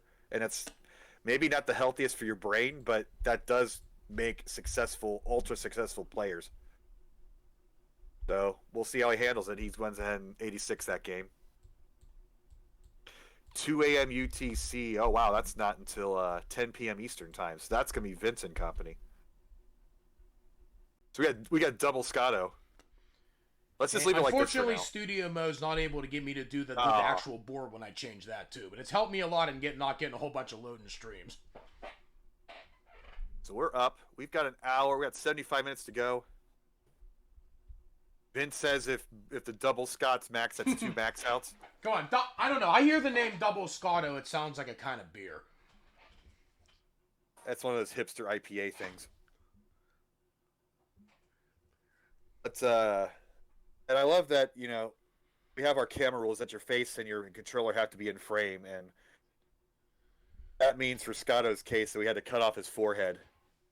So you could just if you want to do a screen grab, you can get out your Microsoft Paint and draw in whatever haircut you'd like on Scotto there. That might be a fun thing for chat to do. Yeah, actually here, Stack of the 1982 here says we got a dead zone between the end of Scotto's run and Vince and Arbaro. I actually think it's going to be longer than that. It's going to be more than over an hour, actually. Yeah, today's the least active day on the calendar, which is interesting. Everybody wanted to be at the beginning or the end, and that's why players like Scotto and Vince decided to pick this day because they wanted to hog all the attention for themselves. Yeah. Now, I picked Thursday because I'm going to be busy all weekend. Otherwise, I probably would have done the weekend. Weekends be crazy. Oh, hangs the Z. Probably not worth saving. Let's see what he does. It's a good pace if Scotto can get out of this. Oh, well-timed piece right there. Well-timed J piece. 41.69. I think this could be hero burn. Look at that. Wow, that was some sick survival right there from Scotto. Sick survival. And his reaction, oh, I guess I survived that. He's so I'd be giving a full-blown fist pump there. I'd be jumping around. You'd be screaming. No, I've done the Johan fist pump in my stream quite a few times when I got you turn it. You turn it off. You turn it off when you're actually playing. Scotto there though, he's just, oh, I guess I could have cleaned that out. What a hero. Hey, that's the difference between players at Scotto's skill level and players at my skill level. They're saying he hasn't lost that much pace. He's probably only burned maybe 15 lines. Yeah, 61-226. This is probably low 500,000s pace right now as far as I move aggression. So this is definitely still maxable. I'll get the blood flowing in his brain. The last one was too easy post-transition. He could play it safe. Let's see who he hangs the line piece, though. This might be it. Oh, hey, there's Johan in the chat doing the fist pump. Yeah, Scotto's got plenty of time, though. My opinion, if Scotto's able to get at least one more max and a 900 kicker, I think Scotto will be safe. Yeah, I mean, to absolutely be safe, you need 3. So if you're starting up your game, if you're one of the top players, if I'm your judge, I'm advising go for 3. You need that goal in the back of your head of what you want to do, and most players, equate, oh, I got to make gold or I'm not going to play. Well, he got his 4, so. I don't know. My mindset is I don't care if I get last. I'm just playing for the fun of it because I know I'm not an elite player. That's one of the reasons why I want to hear your story there, because you're about what? You're almost 30. No, I'm 38, almost 39. Oh, okay. You're okay, but you started late, so you're not one of those holdovers from the NES era. No, I mean, like, I played the game when I was growing up. I mean, I remember the very first time I ever played Tetris in my life was at the 1990 Nintendo World Championships when I was 7. Bear in mind, like, I never played the game in my life, so I think I got to level 1 before my 6-minute timer ran out. Didn't even get Yep. past the first round of the NWC, but I still remember going to it. Then I dabbled in the game here and there, loved playing it, and, like, the best score I think I ever got was maybe like 150,000 when I was a kid. So it's like every once in a while I play it on and off. Then 2018 I hear about the CTWC coming to Replay FX in Pittsburgh to do their East Coast qualifier. So I think to myself, all right, I played Tetris a lot when I was a kid. I think this would be fun. My 100, maybe if I can get another one of my like 150,000 points is going to be great. Oh no. So had you seen the videos before going there, or did you just see that there was Tetris and you liked the game? I saw Ooh, that hang there the was yell. Tetris and I liked the game. Then my wife, fiance at the time, she got me say, "Hey, maybe you should watch some videos and like survey your competition." So I watched the videos and I'm like, this is gonna be really bad for me. So I spent about like a week or so right before the tournament just practicing, and I ended up getting a 400,000 in one of my level 18 games. But I just like had top out after top out after top out after top out. But I mean, I just couldn't do anything consistently. But I was starting at level 9 actually trying to get a lot of good scores. So I went to the competition. I only got 161,000 when I went to Replay FX, which obviously did not get me in the main event. But that was just 2018. I then forgot about the game again because I'm like, the scene really wasn't that big. The only people that watched the finals were the people in it. I mean, I don't know if I want to like grind it that much. I mean, I really struggled practicing.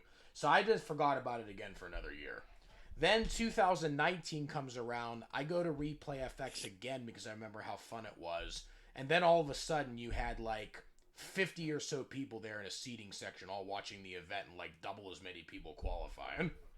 After that one, I just saw how awesome the community was, saw how friendly everyone was, and after that, probably I started grinding and became a serious player right after that in summer 2019.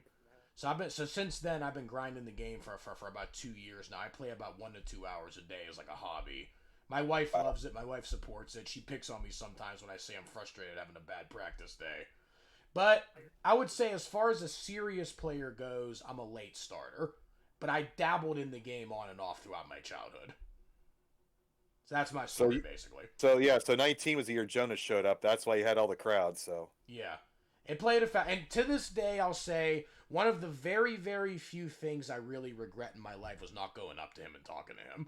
Because at the time, I wasn't yet a serious player. It wouldn't have meant as much. But now, considering that I am a serious player, it would have meant the world.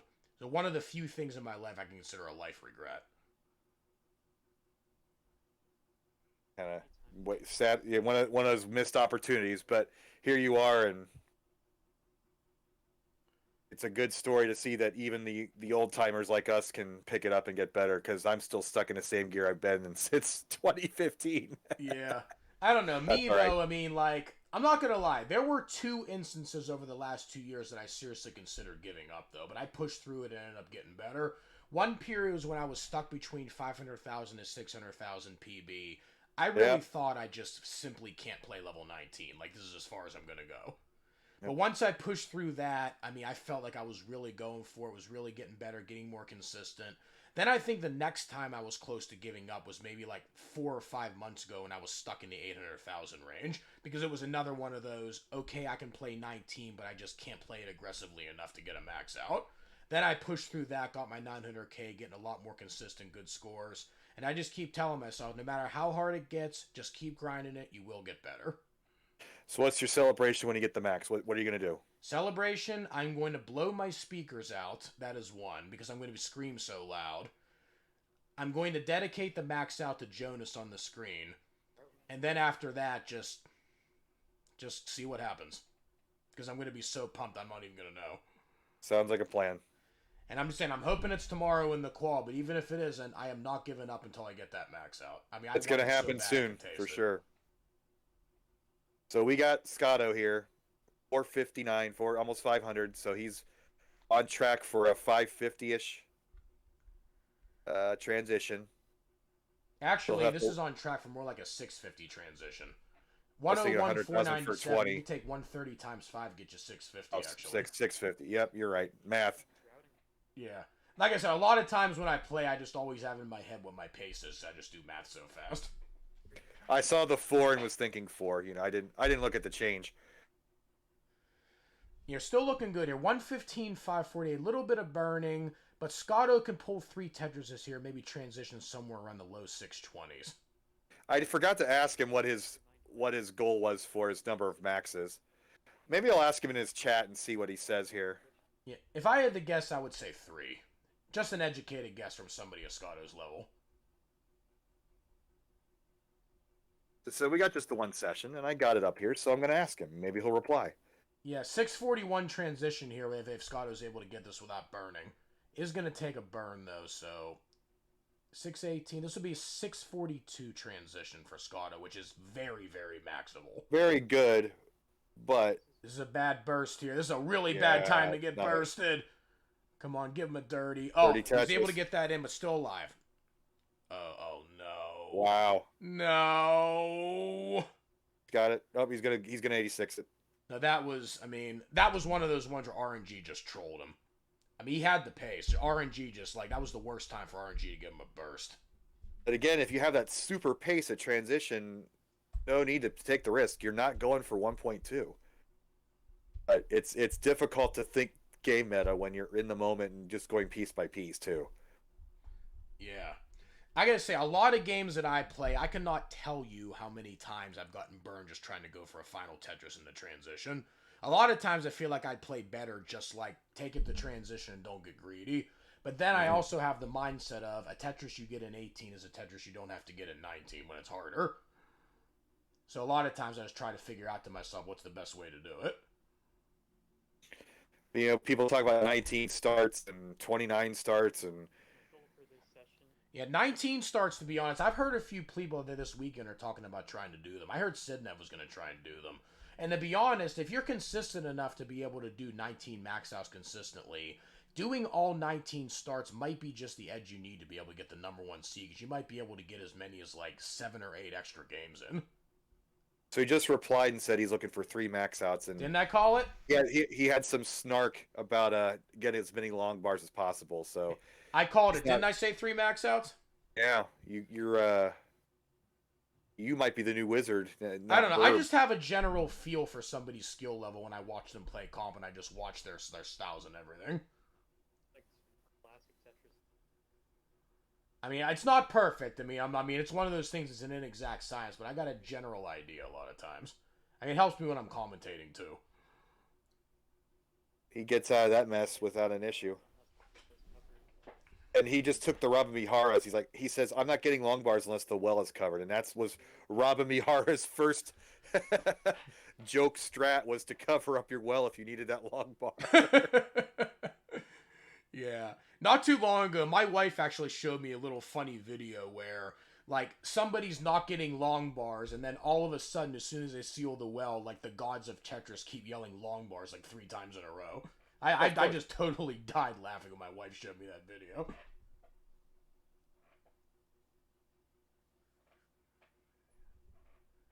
He's tapping like a madman, but it's the most relaxed posture you could ever have while tapping like a madman. On that comfy couch with the double flannel. Is that it's not quite pajamas, but No, I May as like the well double be. flannel. Come on, we got to get some style going in the world of classic Tetris here. My favorite style, though, is whenever Josh Tolles would show up at the events wearing those Tetris blocks on his arm. did you catch Chris Forst's run this morning? Bits and Good pieces. one. I mean, when I'm at work, sometimes I'll put it on as background noise, but I can only check the chats every once in a while. Yeah, I didn't see he the had- outfit, but I mean, I did he see went him the play a full couple wrestling games. entrance. He was he had a dark shirt on. He was in the shadows. Then as soon as he finished his session to verify his equipment, he ripped all his clothes off and had a outfit underneath. Oh, I definitely missed that. Yeah, he went full pro wrestling, and it did propel him to beat both me and Adam Cornelius. Wow.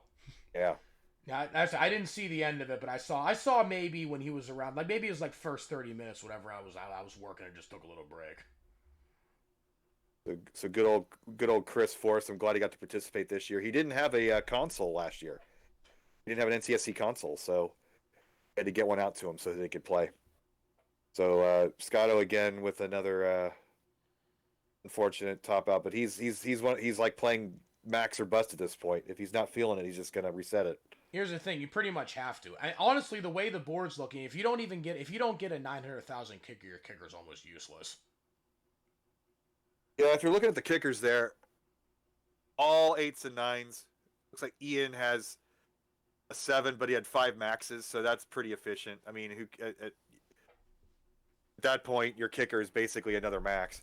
Yeah. Also, somebody else in the chat's asking, like, what's my job? I'm a QA automation engineer that writes Java Selenium automation tests. So I'm a coder basically. And I enjoy taking some of that code into Tetris as well. What do your coworkers think about this? That's a nerdy type job. Are they into this? No. I mean, I talked to them about it. They said it's really, really awesome. None of them play, but they say it's really awesome when I show them what I do as a hobby.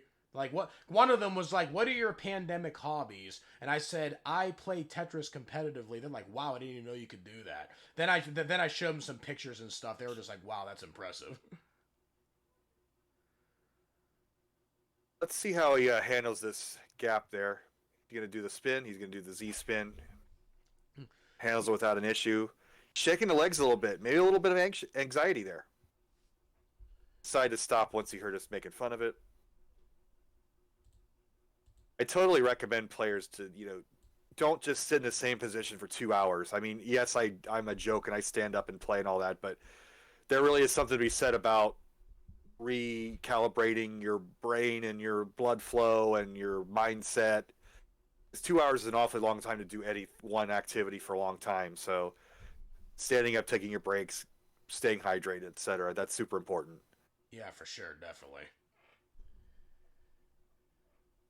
What do we got? That was an S spin. See, Valor that's why he's the wizard, or he's the coach. Burb was the wizard. Valor's the coach. No, I gotta say, Valor is one of the Ds biggest influences on me as far as really learning me how to become a better stacker and a better player in post transition. His coaching did a lot for me. And one of my favorite moments of going to Ohio and meeting him was being able to personally thank him for that. Because I remember, just like 10 minutes ago when I said there was a point in my 800K wall that I was seriously considering taking a break or giving it up. Valor's coaching really helped me not give it up, to be honest, because it was able to get me to finally figure out a lot of mistakes I kept making on 19. I was going to inquire about a session, but we'll see what he does with his retirement, whether or not he will accept me as a student one more time. But we've all got our duties to do this next few weeks. Yeah, and the best thing I can say about Valor is whatever he ends up doing during his retirement, I wish him all the best, and I know for a 100% fact he's that dirty Tetris for Scotto Bozo. 2/3 up the board. He almost smirked. I saw his lips slightly move. It might have just been a frame drop in the video, but I'm gonna pretend that he actually. Yes, he just commented on the style score. Hey, I want an invite to the retirement party, too. Hey, anytime, Valor.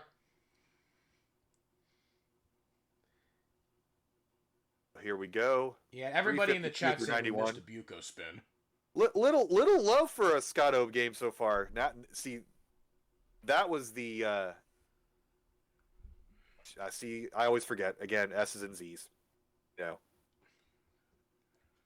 Jonas always called him one Z's and the other Z's. So I mean, but he was the 7-time champ, so he could have done whatever he wanted. Hey, Valor knows where it's at. This is the retirement party. We're in it. I love it. So he's back on track now with a 424-107. Yeah, 424-107. This should be able to transition him around 550 or 560. Assuming all Tetrises, of course. Yeah, I would say Tetris is including a couple nominal burns, too. We missed a Buko spin. I'm sorry, poopy old hag. Yeah, because right here, let's say 16 lines to go. If he's able to get 4 Tetrises and take a few burns here and there, should get him around that transition line of around 550, 560. It is looking like he's taking a few extra burns, though. So Nice 2-line solve. He is setting for a dirty Tetris. Does not decide to go for it. Close to transition. You just might take the risk. Yeah, it's going to be a little bit lower here. That little bit of a dig hurt his pace a little bit. This point, he can still get 2 Tetrises, and he'll transition probably in the low 500s. There we go. And look at that. 1, and there's 2, 503. And a perfect stack to start. Now he's just mentioning how he needs to do a little bit of work because he knows that maxing out with a 500 transition, for him, it's doable, but, you know, it's going to require some luck, a lot of skill. Yeah, getting a 500k post, I mean, that you probably need about 15 to 16 Tetrises to get a 500k post, assuming they're spread out among the levels. So at that point, with 10 levels, you're probably going to need a Tetris probably every, like, 6 or 7 lines. You can really only take maybe, like, 2 burns per Tetris, so it's really, really aggressive. Okay. Looking good now. Yeah, 568 on 21. Still going to be relatively hard. He still needs about 400,000. But he's clean. He's building on the left. Oh, wow. That was a great spin. I guess I should watch the stream version and not the live version because I don't want to be ahead of you. Yeah, Scotto might be able to set up a little dirty here. He might he's have upset. To, actually. He's upset that that he's having to build on top of as well. So what do you do at this point? Do you go for the dirty Tetris or do you just burn it down? It looks like he's going to choose to burn it down. Yeah, I don't know. My opinion. Looks like he has enough runway. I think might be cutting it a little close. I don't know. My opinion at this point. I mean, you're going to need to go almost balls to the wall to get it. So, honestly, this game, I might focus more on getting a kicker than trying to go super aggressive. Because right now, his kicker's only 8. Does he have 29 game? Because I would say 727 going into 25. It's not entirely impossible that he can still max this, but he needs to go mega aggressive. Does he have 29 game? Can he top a tank after 29? Yeah, I mean, he is burning it in pretty good, though. 731. He's going Quaid here. That's aggressive. Oh, there we go. Set up again. He's taking what the game's giving to him. There's 1. I think you still need about 8 more. Maybe 7 with a lot of triples. So really, like 3 levels, I mean, it is theoretically possible because there are 250,000 total points available in the last 3 levels, and he needs about 230,000. But this RNG is not letting him do it. He's keeping that well open for all it's worth. And he 86'd it again. Wow. Yeah, Scott has still got 55 minutes, though, so there's still plenty of games to go. I mean, if anybody was watching the quals the other day, Heps got back-to-back maxes in his last 2 games. I mean, if anybody's capable of doing that, it's definitely Scotto as far as some of the consistent players. Yeah, you just mentioned his kicker. I'm going to message him what his kicker is, because why not? Yeah, 815 kicker. I mean, that is another interesting strategy, too, because, like, whenever you get to the point that you probably aren't going to be able to max it out unless you go mega aggressive, is it worth slightly dialing down the aggressive to guarantee that you get at least a half-decent kicker? I mean, that's an interesting question. I mean, his PB is 1.2, so he needs to play and game 80% of his potential to get a max out. So you don't need to squeeze out every single freaking point. No. So it's a different way to play. If you're not used to playing that way, it's hard to downshift. I have seen numerous it's like Harry Hong's press down. If he's not used to not pressing down, it messes with him to change it up. Yeah, I have seen numerous players just not dial it down. Even 1.3s. They play like they want to get a 1.3 and not a max out. And a lot of times it ends up biting them whenever they get too aggressive. I mean, it's a skill, actually. I mean, it's a real skill to be able to know how to gauge your own aggression. Because a lot of people either play too aggressive or too safe. Going back to the 29 situation, he's a hybrid player. So does he make 29 setups? Does he ever hit a 30? I don't know. 29, in my opinion, I mean, For a DAS player, I think 29 is all but out of the question unless you set up like to get a Kiltris like right when you go into transition, right down the middle. Egg Scout is not a kill screen guy. Yeah, I know me personally. I don't care how long I practice. I will never be able to play on kill screen. I mean, that's the next evolution of the game, obviously, with all these players with the tappers and the rollers honing their 29 skills because they're going to turn that into a second transition rather than a kill screen. Yep, it's No, going to kill seriously, when you think about it, actually, I actually makes me wonder your opinion on this. Could you see a situation that if a roller, be it like Huff, Cheese, Hydrant, I mean, if any of those rollers end up winning the whole CTWC this year, could it be another turning point like Joseph was for tapping when he won in 2018, where 1 or 2 more years down the road is going to be almost entirely rollers? It depends on how he does it. Joseph's method took off because he was the 16-year-old beating the 7-time champ with a new style. Yeah. If a roller beats run-of-the-mill tapper in that tapper's first ever final, that isn't as dramatic of a sea change, I should say.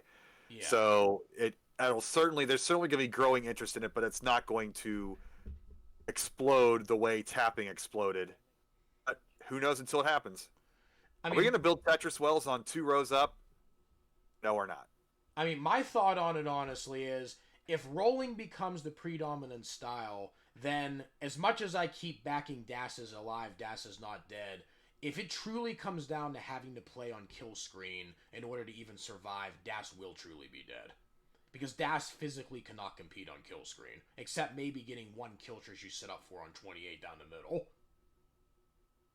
So Scout's saying I think the turning point already happened because most top players already tried it, but I think the question was, would new players be attracted based off the new style?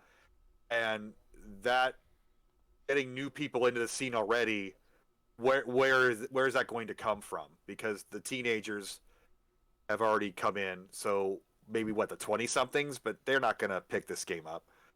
So I don't think we're going to see the same explosion that we saw. We're just going to see a gradual shift. Seriously, from what I've seen, I mean, most of the people that take up the game or even play the game, I mean, they're either young kids, teenagers, or they're people my age that grew up on the game. Like, I very, very rarely see people in their 20s and early 30s. Yep, that's our desert. Yeah. Honestly, around that age range, I mean, I'm pretty sure Quaid's in that age range, like late 20s or something like that. I don't know Quaid. Yeah, but he's technically an old guy because he grew up with it very young. Yeah. He's been at CTWC all 12, 13 years. Yeah. That actually gets me to think, too, like, Quaid and Svavar already have, like, 2+ max outs. 2 for Svavar, 4 for Quaid. How many people that were from the Jonas era do you see making the top 64? Because right now, like, assuming that it holds and 2 maxes get you in, we would already have 2 with Svavar and Quaid. I mean, you got those 2. We don't have a Harry this year. Yeah, that's sad. Do you count Corion in that group? I mean, he's kind of a middle school guy. He came before Joseph, but well after the first gen. So we haven't seen Alex play yet. I don't know if Alex has been. But it's not going to be a lot. But then again, there weren't that many players back then. You know, we have 210 participants, and there were maybe that many. There was nowhere near 210 players in that first generation. So even if they all played, they're all going to be drowned out by the new people, and that's perfectly fine. I mean, I personally love the fact that the game has just grown so much that a whole new generation takes it up. That it's not one of those things where when the older generation gets to a point they just can't do it anymore due to like life responsibilities that the scene would die. The fact that we have so many young people in the community pretty much ensures the scene's not going to die anytime soon. It's only going to keep booming. That's one thing I love about it. Now, let's see how Scotto is doing while Messick is making fun of our logic. I like Messick. Hey. So we got 457 through nearly 100 lines, so nearly at that 20K pace. You know, 103, 482. This is looking like low to mid 600K without any serious situations. Board is clean, 507, 110. So without burns, 5 potential Tetrises here. Realistically, probably going to be 3 or 4. But looking clean still so far. Might need to take a safety at some points. It might be a little bit of bad parry over on the left. His dependencies are coming. Whoa! Oh no! Ooh, wow! He's still alive. Wow! That'll wake you up. Oh yeah, You know- big time. You know, when you talk about starting at level 19, I'd love to see a stat on percentage of CTWC matches, CTM matches, etc. that actually even reach 19. Really, It's when you not think nowhere about near it, 100%. I mean, from It's most probably only matches about I've seen, like 67%. restreaming CTL, watching a lot of CTL, and even CTM, a lot of times you don't really start seeing people that you pretty much have to get to 19 to win until you get to around the Division 5, Division 4 level, which generally is around the entry-level max outer. Before that, a lot of times, I mean, somebody ends up topping out at 18 at least a couple times during the match. So now you see that he's changed over to tapping, which I guess he's a literal hybrid, and he's just switching back and forth. Not he sort of taps. I guess he literally does both methods as it suits him, and maybe that will help your hand health and your pain level through the course of a long session like this one. Yeah, that's another reason why I never bothered to try and learn how to do things like tapping and rolling. Like, I like the fact that I've never had a hand issue in 2 years of grinding this game. But look at him pressing down. He wants these points, and that might help. Those extra few seconds, maybe they'll add up and give him an extra go. And you never know. All you need is 1 second on the clock to be able to get another run. Yeah, 32-146. Pretty good first quarter here. Definitely want to keep an eye and see if Scott is able to keep pulling this off. Yeah, but with about 45 minutes left to go, I mean, Scotto with a pace like this, 41-193, I got a feeling Scott, this is one of those ones that Scotto definitely doesn't want to let get away. I mean, he's on the board, but you got to think the pressure's on. Like, you get those top players that don't seem to ever get over the hump until the very end. Yeah, You've I seen would a lot say of the types of runs over the past couple of years with these online quals. Yeah, I would say the pressure would definitely be on here because not only does Scotto need a second max, Scotto also needs a better kicker than 815, so he really needs 2 more good games. Yeah, he did kind of kill that one game when he was well on his way to at least a 900. But I did notify him that, so he is aware now. That's good. Still, 45 minutes left. Assuming every game goes into transition or kill screen, he's probably got maybe 5 or 6 more games left. So there is time for Scotto to be able to make this up.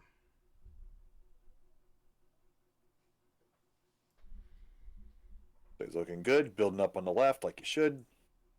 Yeah, I like Toby in the chat. 0 expectations so to avoid the stress in the first place. That's a good way to go about it. Only robots and machines can think like that. Tell you one thing, I am definitely not a robot. But one thing is, I usually don't let the pressure get to me because I just tell myself it's all about having fun. No matter what you tell yourself, it's always different from when you're practicing. Every time. Oh yes, I can definitely attest to that. So he's going to set up dirty here. Nope, he's going to clear it out.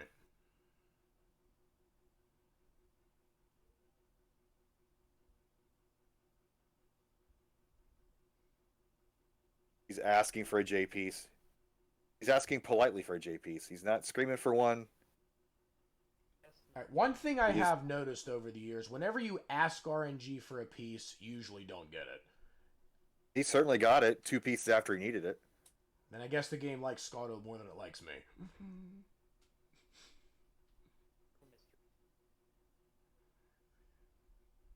So he's setting up dirty. He's going to go dirty straight down the middle. He's going to maintain it here. Let's see. No, he's not. Yeah, 99-420, still a pretty good pace here. That's on line for probably like mid to upper 500 transition, which is definitely max out range for Scotto. He just hasn't put together that 19 run. He seems to he's been getting these great early 18 games, and then yeah, that was a little bit of an iffy move right there, and not just taking the triple downs. No matter what, I mean, he's going to have to be. He's only going to be able to get a triple because of the hole over in column 5 row 4. I'm not sure look at this move there. Give him the line game. Let's go. Come on. Nope, gonna take the L.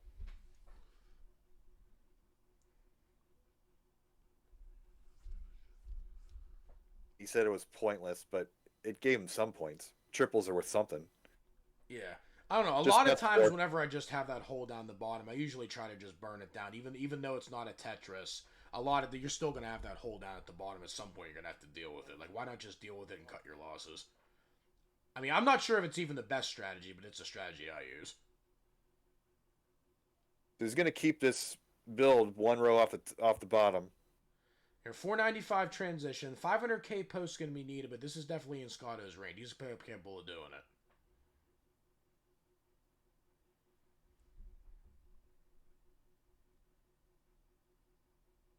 Here it comes. RNG still trolling him though. He's still digging though, but this is hurting his pace. Come on, give him the L. Give him the L. You might want to. No, it's not happening. Yeah, you definitely need the reps. Hero saves in a competition situation, but with the clock running with 40 minutes to go, just kill it and try again. Yeah, you guys in the chat's talking about this is already an esport. No, Tetris is definitely already a well-established esport. And to be honest, like the way that it's growing, I wouldn't be surprised if like some years down the road it actually turns into like a really big professional esport with some of the top players actually being signed to contracts with teams. I mean, I could see it happening. I mean, where you already have teams for like even things like Smash Brothers. I mean, classic Tetris could get to that point. Going dirty again. He's not liking this RNG though. It's just not working out the right way as he's wanting it to. Yeah, this RNG can shove it seriously. Just bad mojo. Michael Jordan got his start in Tetris. I like Blurry Bigfoot here. Yeah, Biggest DOS are asking here, will Quaid be the highest DAS qualifier? I would say the only player that I think might be able to take a run at those 4 maxes is Green Tea, because Green Tea's back this year. Green Tea was an extremely, extremely good DAS player 2 years ago. I would say if Green Tea like plays to his max potential, he has a chance to break 4 maxes. But honestly, I don't know if any of the other ones can. We haven't seen him play in 2 years now, so everybody else has gotten so much better. Has he gotten better? Even if he maintains his level from 2019, he's going to be a force to be reckoned with in a competitive sense. But in a qual sense, we'll wait and see. I hope he does. I'm rooting for him, obviously, but yeah, another one too. Sharky might also have a shot to be able to get multiple maxes too. 4, I'm not sure, because that's hard for any DAS player.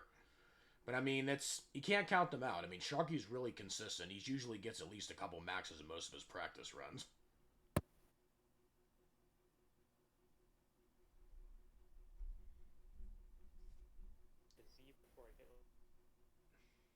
misses the spin. Yes, Stack Attacka. I've watched Matt Martin practice. Matt Martin can get a lot of 900s like nobody's business. I mean, if he gets a little bit more, I mean, he can get a lot of max outs as well. And Spider Waffle saying he got 4 in a mock qual, so he can be a contender there. Everybody's gotten better sitting at home doing nothing but playing Tetris. That's for sure. Yeah. I know It'll for be me, I interesting mean, to like see a what lot of happens my if- old hobbies, I mean, like I used to go to trivia nights, I used to go to poker nights, I used to go to chess clubs. I mean, pretty much all my old hobbies were wiped out by the pandemic, so like Tetris is pretty much my primary one. Interesting to see what happens when everything actually eases up and people go outside a lot more often again. Yeah. Will all the Tetris playing be pushed off to the side for breathing oxygen and touching grass? I don't know. It's going to be interesting to see that. The other thing, too, is what's going to happen whenever the CTWC actually goes back to live in Portland. Are the qual scores going to go down because not as many people can come out? Are they going to do a hybrid system where people can win seats online doing this same format? I mean, it's going to be interesting to see how they're going to play it. The online quals have certainly been fun. The online competition, little, not quite as good as the live scene without the live crowd, but the quals are great because we can hang out and talk a little trash and have some fun and swap some stories and talk with chat, and that's always been my favorite part. Especially last year was this qual session. That was a pleasant surprise for everybody, and I'm glad we're back at it this year, this format. Yeah, now this format to me is exactly what CTWC is all about because everybody has a chance to do it. It's a whole week of everybody doing the qual, so you get more Tetris than you can handle, and just like the thrill of like watching the competition, just knowing that like everybody's at their best. I mean, like you're seeing like players you've never heard of coming out of the woodwork.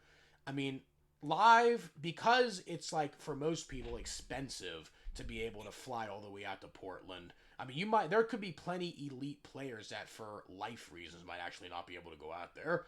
So ideally what I would love to see is a hybrid where they have this same quals, top 64 make it, but then you play the main event live in Portland. And like you fly the people out that qualify high enough out of the budget. I do think that if fewer people don't show up because they didn't qualify, I think you want that live crowd energy of actual players there who know what's going on, who can sense the turn and tide of a game. Yeah. And if you have everybody who goes out who doesn't make the bracket but goes out anyway, thinking they have a chance, there's something to be said about the live quals. So maybe you even have half the seats available online and half the seats available live. But I think that would be awesome. of questions I actually to like be that asked. idea more, like having a hybrid of like half live, half online, because it would give some incentive for people to go. Like for me, example, like I would like if all the quals were done live versus like half the quals done live. I mean, I just feel like what is the incentive for some people to go if they know they wouldn't have any chance of making it? Right. And you want those people you want players who are there who are in the crowd and cheering everybody on. You need that energy live. Yeah, I know. I would prefer to do a qual live because I love the energy. But when you consider like the logistics of like going out there when you know you're only going to be going out for the thrill of it, I can only see myself going to Portland once just to say I did. Like And we did a spending hybrid $1,000 for room and board is something that like for somebody that realistically has no chance of winning. I mean, just to do it for fun. I mean, it is something that I do want to do, but as I said, only do it once. So Scotto has a transitioned. I didn't get the score, but he is at 662 at level 21, so he's in that high 500 trans range. Yeah, So 664 another possibility here, looking good, I looking would say comfy 694 in his. level 22. This is definitely in range for Scotto. Scotto won't even need to go mega aggressive here. Scotto just needs to take what the game gives him with its base pace this good. He has lines are in the middle of his pack statistic wise. He's not getting a lines the least game, not getting a lines the most game. Well, that was interesting. He didn't use the O over in 1-2. He uses that O in 1-2. He's good. Okay, set up again, 731. Get another one, 761 going into the second half. So just 6-7 more Tetrises. Still got 5 levels. So this is definitely in range. You can still afford to take some few burns too. Might go for a dirty here. He is going. And for you the see what dirty. he did with He's that going for the square. dirty. Yep. Come on, give it to him. Getting droughted. Give it to him. There it is. 801. He probably still needs 6 Tetrises. He called that Centerwell life. Oh, yeah. It's just so uncomfortable for these players. Like, it's no different than waiting for a line piece on the edge. It's all psychological. Yeah, it absolutely is. Like, You he's think not you're getting comfortable droughted playing that way. just because you're more Had he- focused. Had he gotten that line piece earlier, it'd have been like, okay, now I can transfer my well, but he didn't want to keep maintaining that center well. Yeah, he's still playing on row 2 here. He is ready. 814. I'm all about the row 2 Tetrises. Come on, he's getting high. Get the O. Oh, you didn't take the O burn. Doesn't matter. He still got it. Take it in. Get ready. There's another one. 881. He's at least going to get a 900 kicker here, but he's still got a shot at the max. Still needs 3 Tetrises and some change. Okay, got one. 916. 2 more and some change. As of 1 piece of cheese in row 4, row 3 now. Regardless, he's at least going to have his kicker here. All right, gets it free. Come on. Oh, no. Oh, my goodness. Here, 920, 191. Oh. Got a kicker. He did squeeze his kicker. Now he's getting to the 35-minute range. Now he's going to need, like... He could get 3 out of this, but at his current pace, I mean, at least get the 1. I would say at this point, as long as he gets one more max out with the 900 kicker, I think he'll at least get into the field. But I, So he's but I got- would say to get into a bracket where he's not going to be matched up against one of the big guns right away, I think he's definitely going to want to get 3 maxes. So to squeeze out the maximum number of games here, at transition, you want at least 550. What's the cutoff for starting over again and maintaining as much time as possible? I would say for me, if you're going for a max out, unless you have a transition of at least 500, it's pretty dicey if you're not an elite player. So 500 is what he's looking at. All right. Yeah. What I'm talking about is if you're like a Tristop, if you're an Eric, if you're a Joseph, like a Dog Andy, I mean, you could probably max in a 400 range because you can play 600 posts. But for players that aren't one of the big elite players, I would say at least in a 500,000 range transition to be safe without having to go mega aggro. Yeah, so Stack Tackle says he stayed in position 19, but you do have to consider that there's 150 more players who are going to go. So that is quite a significant jump with all those other players who are going to max with a 900 kicker. Yeah, I think This he's is going to need especially going to be a one more big max to jump be safe. if he does get that second max, because if you look at the board right now, a 2 maxes with a 870 would have been in the 16th place. 2 maxes with a 900 plus kicker is going to be in the top 10. Yeah, and then scale that down. That should be enough to get him in. But still, in my opinion, I think he's definitely going to need at least one more max. I don't think a 920 with one's going to be enough. Because there's plenty of kickers that are well over 920, even for the ones that do get one. Like, I'm pretty confident that a lot of players that get one later on are going to have strong kickers above 920. But 920 is a respectable enough kicker that it's worth listing, if that makes sense. So if a Vitz is... Yep, I just... I was about to comment on his Vitz there with the L. Yeah, this is looking dicey here. You probably might want to reset. Gets this. the line There's a lot of over. burning. There's not that much to burn if he can uncover it, and he does. He is almost out of it, though, but it's still a lot of stacking here. Looks good. Oh, he's still Look at getting that. it. Swims over the L. Wow, that was close. Opens it up. Boom, Very Tetris impressive. Machado Bozo. I don't think I could have. Come on, GD. Where's your freaking where's your catchphrase? Hey, it was a good dig, but Wow. I gotta save it for a big moment. Wow, you are holding them back, sir. Hey, I've only used it once tonight. Now I want to make that phrase mean something. You see, if I would have used it Ooh. right there, it wouldn't have meant anything because Scotto topped out. Uh-huh. That was a hero game in a competitive setting, but he had to kill it. Yeah. No, it's just a new thought process I have. Like, whenever I say it, I want people to really, like, embrace it because they know I'm not going to be saying it lightly. Because when I was saying it all the time, I feel like it lost a lot of its sheen whenever I used it in a big moment.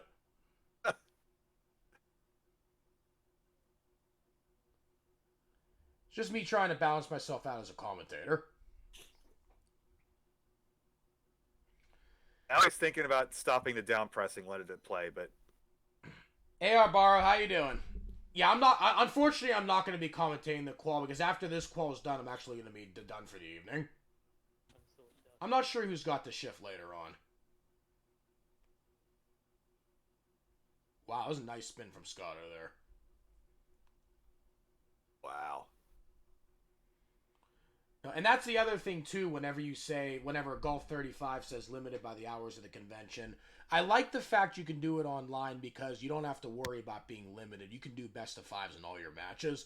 Because a lot of times whenever you have best of three, it's much, much easier for a fluke to occur.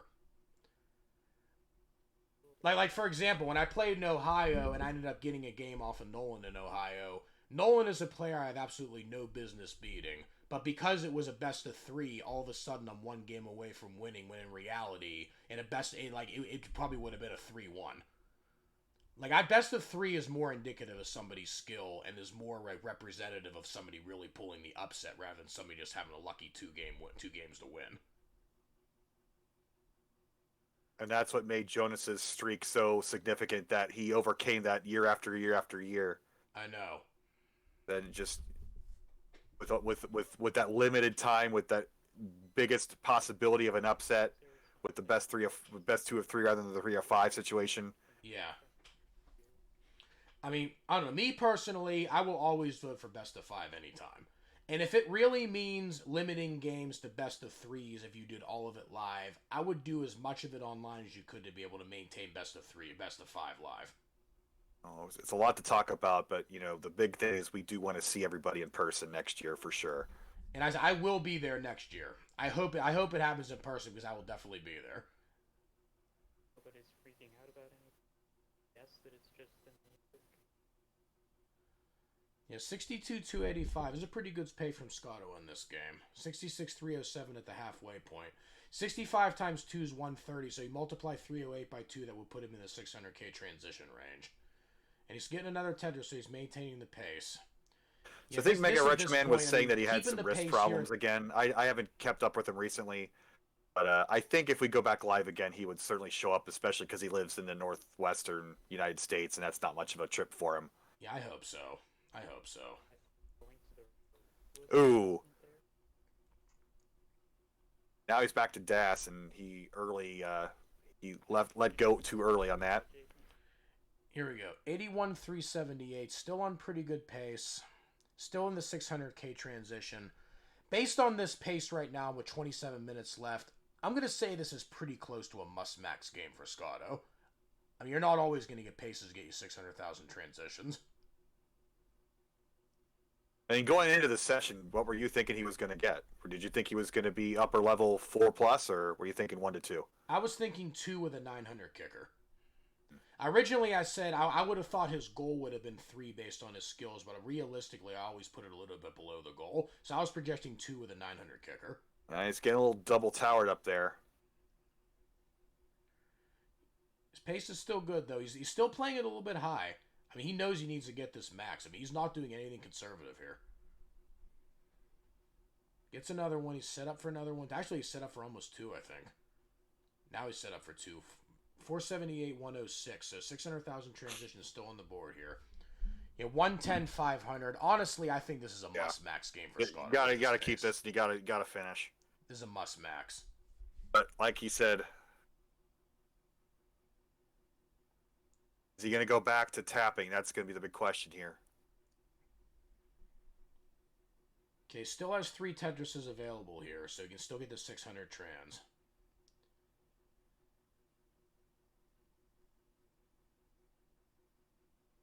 All right. Start your engines. Away we go here. Yeah, he can get 3 Tetrises with no burns, 2 with a couple burns. Okay, now it's just going to be 2. Should put his transition in like the 590s range. But he's not getting a Lombar. He's not comfortable with his height. He does get one more. Consider burning. 578. He'll transition at 602 here. His pace is good enough that he doesn't need to go all the way aggro to the top of the screen. He can dial it down a little bit. Yeah, opted not to wait for the Tetris transitions at 586 instead.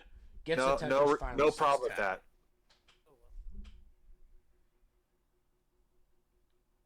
Yeah, this opinion, right now in the 600s at level 20, he has to get this.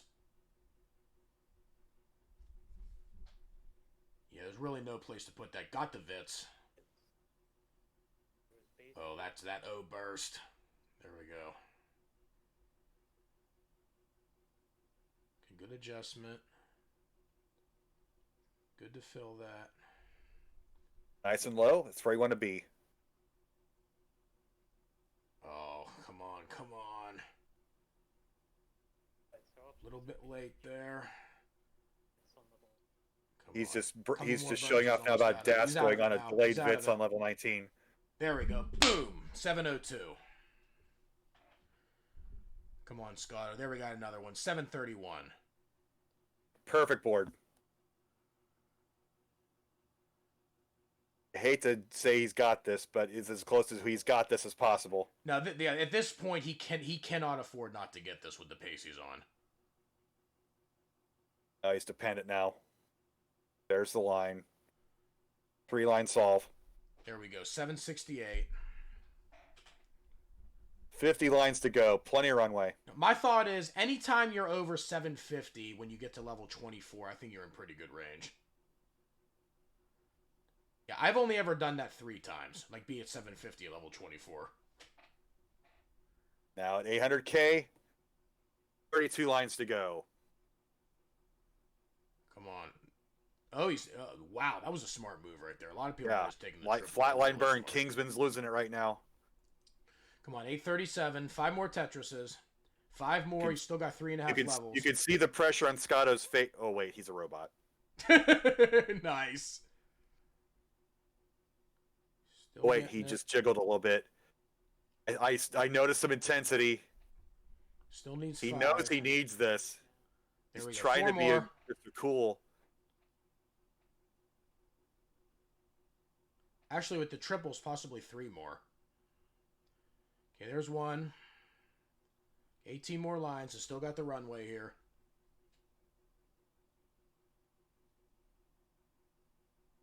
Holding up. Spamming left. Takes a couple safety burns. Come on, give it to him. There we go. There's 1. 955.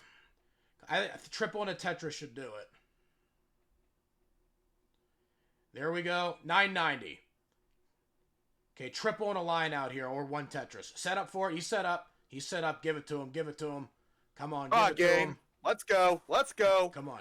Come on. Come on. Let's go. Can't take the triple. Can't take the triple. No, no. Come on. What? Give him the line. Give him the friggin' long bar.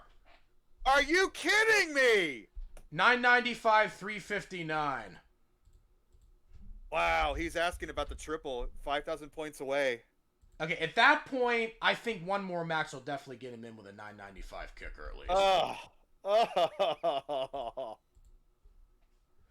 All I can say about that is hell no. RNG, hell no. Wow.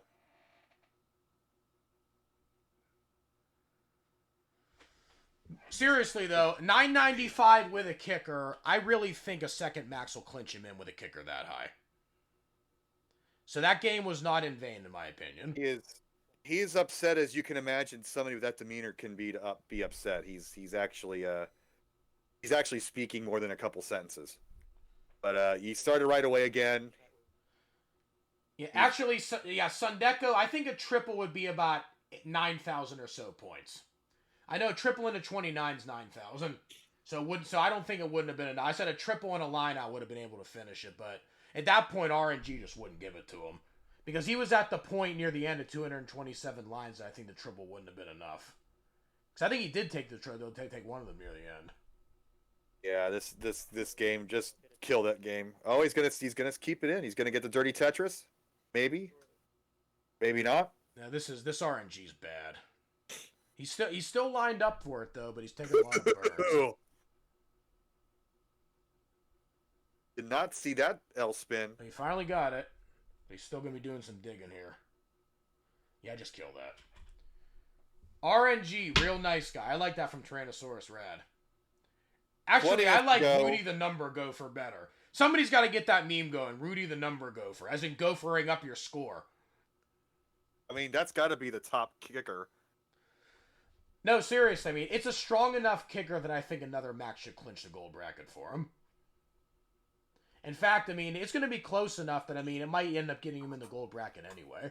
Even if a lot of people get 1 maxes. Because like, a 995 kicker is really strong. Oh, wow. 996 for SV for the kicker. But that will jump him about 10 places if he can... It'll put him between Terrence and Brighton if he can get the second max. Yeah. Honestly, I think it will be enough to get him in, but... Another max, I think, will clinch him getting in, even if a lot of people get 2 maxes. So 995 is very strong.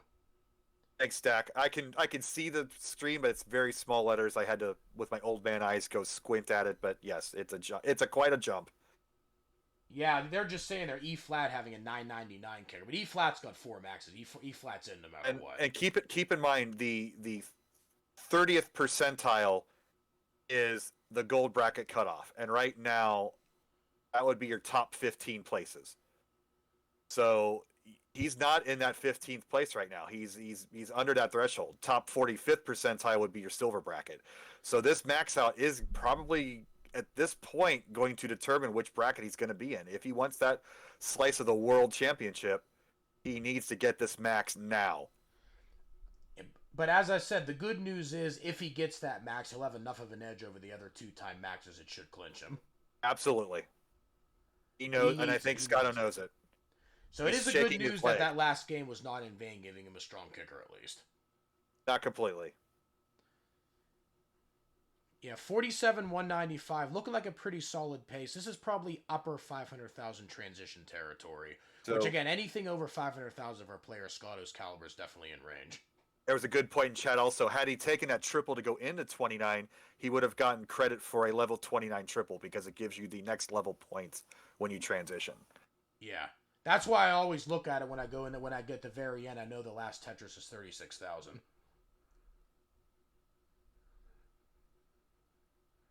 So he's at a good pace again, at the 61 lines at 266. Not quite the 100 per 20. Although 65 is the exact halfway point. 288 times 2 is about 560 plus. So that's definitely very good if he can hold that pace.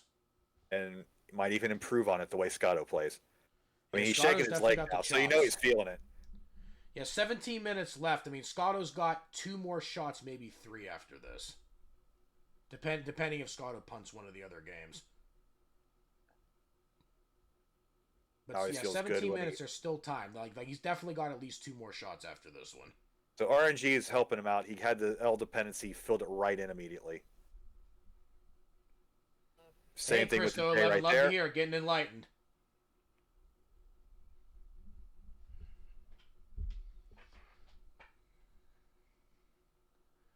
Okay, 384.86. Now, not really a good place to put that, unfortunately. This is turning into a little bit of a dig. This is just bad RNG here. But a couple tucks might be okay. Good, get a double tap there. He got the double tap, great. GD is really good because he's saying the exact words that Scotto is saying on his stream. It's kind of amazing to hear them both say the same thing at the same time. I'm not watching his stream either. I just think like a player. Got Kreskin over here. That's the data joke for Vandy. Okay, 433. We're now at 98, still in range. I would say right now this is probably, assuming no digs and assuming mostly Tetrises with nominal burns, this should be around a 570 or a 580 transition. Ooh, he had a cover as well with that, and then it gets but the I line also said assuming nominal nominal burns. This dig might hurt it. Look at that! Look at that solve. Perfect 3-line solve.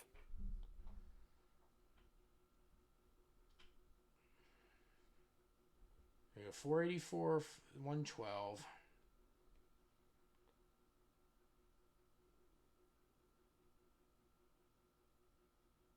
Still looking good. So he was saying how he should have got Tetris ready with that L to fill in the gap. What's your opinion on getting Tetris ready as soon as possible? I know a lot of the players like to rather build more on the left than getting Tetris ready as soon as possible. I would say my thought on that is if the board is relatively healthy and it's not going to put you in a situation where you're going to get dependent, I would say get Tetris ready. If there's even the slightest possibility that you can get a dependency, fill the dependency and then get Tetris ready. Because there's a lot of times players might make a minor dependency because they're only like 4 or 5 high, and then that dependency turns really deadly when RNG bursts them. So I would say a lot of times, if you have a dependency, fill the dependency first. If you don't have a dependency, go ahead and get ready to get Tetris ready. Well, he's at 600 at level 20, so he had about the 550-ish transition. I didn't quite get the score there. There we go. And I did see that T-Rad does know who Kreskin is, so at least one person knows what the heck I'm talking about. It's all good. Okay, 636 here. Getting a little bit high. Oh, this could be dangerous. L and J's are for dirty Tetris. Give it to him, Go for dirty. Oh, you might have to burn it. It's getting really high. You might have to. Oh man. Oh, we're getting tight. 15 minutes to go.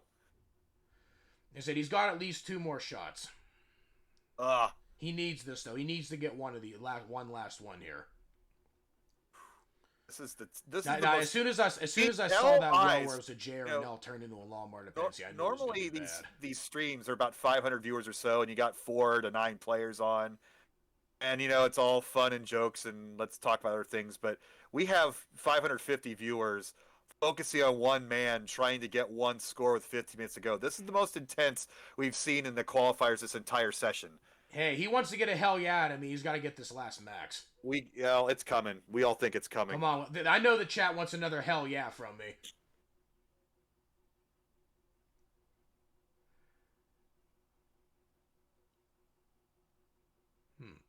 That was interesting there because in that case, it would have been a little bit sloppy on the left, but he had the ability to use that J piece to get the Tetris and burn it down 4 lines. It might have been a little more time burning it after that, but a lot of players sometimes, I mean, it's an interesting question too. Valor might actually be able to answer this in the chat.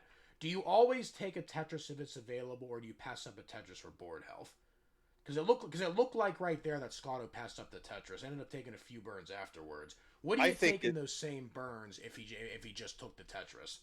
I think in your first 20 lines, go for board health. I mean, if the board turns to garbage, reset. That's me. There's a lot of different ways that could be taken. I'm not sure what the right answer is. That's why I'm asking. So we're back to normal board health. Tall on the right, short on the left. Place for every piece. Yeah, Mr. Brain says take the Tetris. Yeah, Northing says both options. All right, Valor. Okay, Valor's saying fill the dependency will be 95% of the time before the Tetris. Wow. That's what I'm saying. I'm actually curious myself what the right answer is. The right answer is whatever gets Scotto this max out in the next 15 minutes. Amen to that. See, I like you. I like you, Bidwell.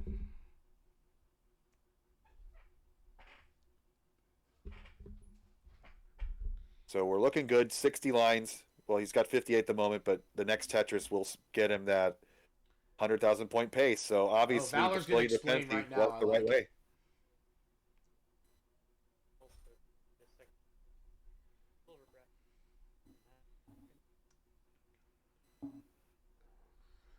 Okay, right there, 67, 329. This is very, very good. 71, 352. This is 650 range right now. RFH saying situations are situational. What philosophy there? Ooh, good Oh, spin. the line spin's still cool. Yeah. I actually have a hard time pulling off line spins. I can usually get S spins and Z spins. T spins are hard. I don't think I've ever gotten a line spin. They don't feel right because they have to be floating out one extra row from where your typical spins are, so they just don't feel natural until it actually fits in properly.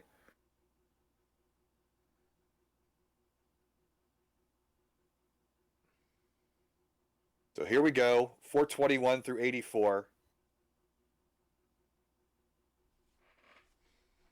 For our last qualifier of this session, we'll have Vince Clemente later on at 2 a.m., I believe, UTC. Yeah, still got 11 minutes, so he's still got one more game after this one regardless. We appreciate everybody stopping by and chat and hanging out with us. I took a vacation this week. I'm judging Tetris. I'm commentating Tetris. I'm watching it. I even played a little bit, although not well. And he's discussing his time situation with 10 minutes to go. You can get a complete game plus starting another one in that 10 minutes. Yeah, I think this is a must-win game. You got to take this game though. This is a must-win game with as little time as you have. It has a 104.516. I mean, if he doesn't get this one, it's a psychological toll. And not even that. I mean, it's not the easiest thing to get a 600,000 transition either. So this is probably the easiest runway he's going to have for the remainder of this. No, he's going to have 650 here possibly. This one here, you got 16 more lines. It's probably not going to get all 4. No, he's not going to get all 4 because he took a burn. Let's say he gets 3 more. This should put him around 640. But again, assuming no more crazy burns. Right. And board health is paramount. There you go, 589. You still got 2 more.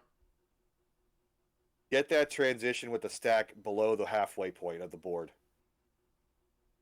No sense in risking it right now. 613. This will transition him at 637 if he's able to fill it. Exactly. And just as I say that, he's burning down because, yes, he said it. Play it safe. He knows what he's got to do. He knows what he's got to do. He only needs about 380,000 points. He can afford to play this a little bit safer in some situations. He played it safe with a 617. How would you like to have a safe 617? Huh. I'd kill for it. I've only ever gotten a transition that high one time. 619 is my best ever transition. One other time I had a 602. And the board looked like what when you got that 602? Not like this, I'm sure. So 602, it was ugly. The 619, it was actually clean. I topped out at 792 on that run. I hear the crows in the background in Oregon. Come on, there we go. Hopefully 677. Hopefully they're positive crows and not ominous crows. Okay, still looking clean here. 679, 680 now with a burn. Only on level 21, so plenty of runway now. My thought, as long as he's able to stay around 750,000 going into 24, he's in range where he doesn't have to go crazy aggressive. Yeah, he needs to get Tetris ready. That wasn't an intentional cover up. That was an overshift. Yeah, luckily it was low enough on the board it wasn't going to screw him. Needs an O piece though. Not getting it. He's good move. Just taking the safety triple. He knows he's got the runway. I don't think he's gotten a Tetris yet post 19. Yeah, There's one. As long as he has 750 plus going into 24, he's fine. There's two. There Just we go. keep him 751 into 23. He's still got some runway. So he about doesn't 9 have to go Tetrises crazy roughly. aggressive with this. 9 Tetrises in 48 lines. There we go. He's set up again. 779. Probably needs 7 more. Yes, this is as good as it gets, but we know how quickly things can turn. No, this Take is the a bird. must-win Exactly. game for Scotto. He's only got one realistic shot left. Take every. Not, there we go. Another Great Tetris. move. Great Perfect. move. 821. 5 more to go. 5 more. He's got 5 more, and he's got 4.5 levels. He can afford to be safe. Come on, don't go super high if you don't have to. You only need 4 more. There we go. 3 more. There we go. Actually, 4 more from here. If this is a tournament game, you are taking all the risks. If this is a qual game when you need 140,000, you play it safe. There we go. 4 more, and he's got it. Tetris ready. 862. There it we go. is. 3 more. 895. 3 more. He's got 3 204. levels. Oh, he's putting a little bit of weight down there. He's got to burn that down. Take the split triple. Good move. Good move. Still got 21 lines. These 3 more. He's got plenty of time. He's got plenty of time. Good. Good triple. No, he's going to take a triple 913. again. Actually, all these triples, you might only need 2 more if he takes enough of them. There we Tetris go. He's ready. ready. Come on, come on. There we go. Boom. That's what we're talking about. 949. Come on. We got one more Tetris and a couple triples. 2 Tetrises, definitely. Oh, the square king one piece too late, but he's going to be ready. He's still okay. He's still okay. Come on, give it to him. Give it to him. Little dicey now. Give it to him. Oh, no. Come on. It's reopened. Come on. He's got to get that over. Get that over. Come on. Give it to him. 956. 956. He's still okay. Come on. 959. Come on. Give it to him. Come on. 993. Needs a triple.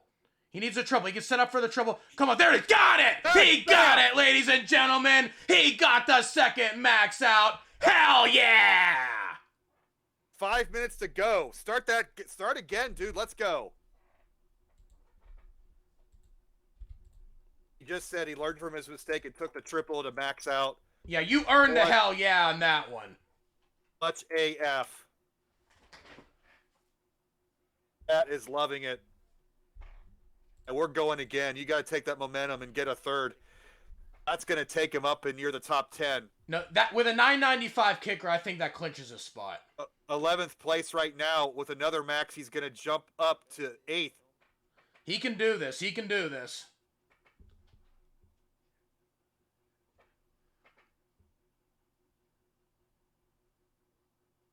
Look at him shaking his leg. Look at all that emotion that he's expressing. Yeah, that was CLUTCH right there. Clutch. Yeah, that my opinion, this is absolutely safe for gold. Had he taken any of those risks in a tournament game, you know, saying he was racing somebody else, also knocking down every Tetris, like what I mean, would he have topped out? Would any of those have been a mistake that made him screw up? I think so. I think this pressure, you could sense the situation, the pressure he was in. And had he like gone for any of those extra, you know, squeeze out of extra You hear Valor, he couldn't get it from the spelling. I think that would have topped out had he been too aggressive. He played it absolutely safe. No, knew exactly what he needed to do. Knew he needed that last triple at the end. That was some really, really great score management at the end. Ooh. He's going to clean it up.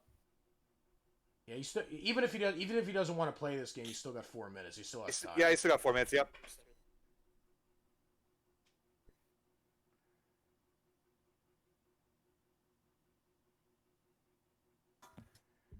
No, I didn't start over. I think I spelled it right. I'm pretty sure I spelled clutch right. That's got Valor's kicker, so I guess there's a bit of a rivalry there. They're both Pacific Northwest.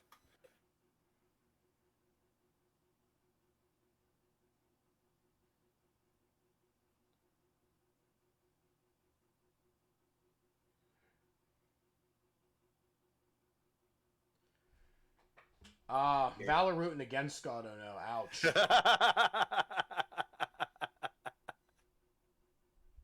Yep, Svar, that's me. Svavar, sorry. It's always been one of those names I've been I got a Midwestern tongue. I don't have any spice or ability to put any foreign spin on my words. So good to see you though. Great job yesterday with you and your posse. Looking cool AF. Representing DAS players. But this is going to pretty much be the final game unless Scotto resets. But he's looking great. Yeah, 142, 31 lines. That's 600,000 transition pace through the first quarter. Jake's way higher than Alex.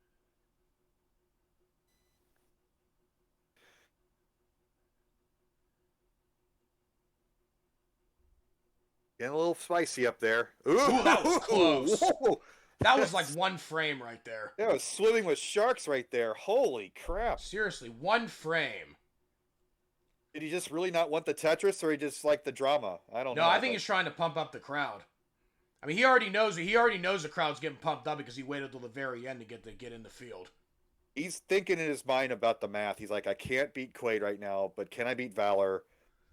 But he's already thinking about that stuff. So that's a good mental space to be in when you're not like pressured to even get into the field. No, he knew he needed that last max to even get in the field. Now at this point, I think he knows he's in the field. He's really trying to think of like, how aggressive do I want to try and go here? Because he knows he doesn't need it at this point. It might actually make him play better. He's talking about playing aggressive versus toning it down too. And seriously, I'm not listening to his stream. I'm just trying to get in the mind of a player. You know you're recording his phone calls, Val.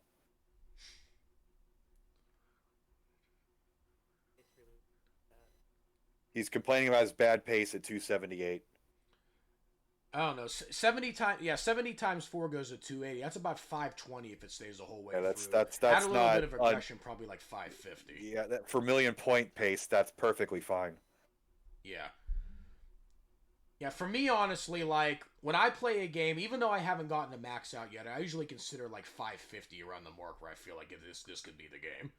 But I would say a player like Scotto's more 500, as I was saying. It is kind of interesting, CTM does the highest score, the highest 2 scores, without a cap. CTWC does the traditional score cap. So it's kind of like in bowling when you set up a lane with the minimal oil, where the professionals can just knock out 300s like with ease. It's kind of one of those situations where it does let players showcase themselves, like just knocking out 9. I've also said this max too. out, max out, max out. It's pretty fun. Yeah. Give me your opinion on this. My opinion, I think a Tetris max out is the Tetris equivalent of bowling a 300 in many aspects. I think so at this point. Because I think of it as like, it's a rite of passage to know you're getting into the elite levels of the game. The top pros can do it almost at will. And like, it's not like something where like, okay, you got this, so like you're one of the very, very best ever. Where like 10 years ago it might have been. But it's still, if you go to any bowler in this world, I guarantee you go up to them and they'll say, what was one of the most memorable points of your bowling journey? I guarantee you they'll all say when I got my first 300. Yeah, you go to any bowling lane, they're going to have a list of their 300 players in their league up on the wall.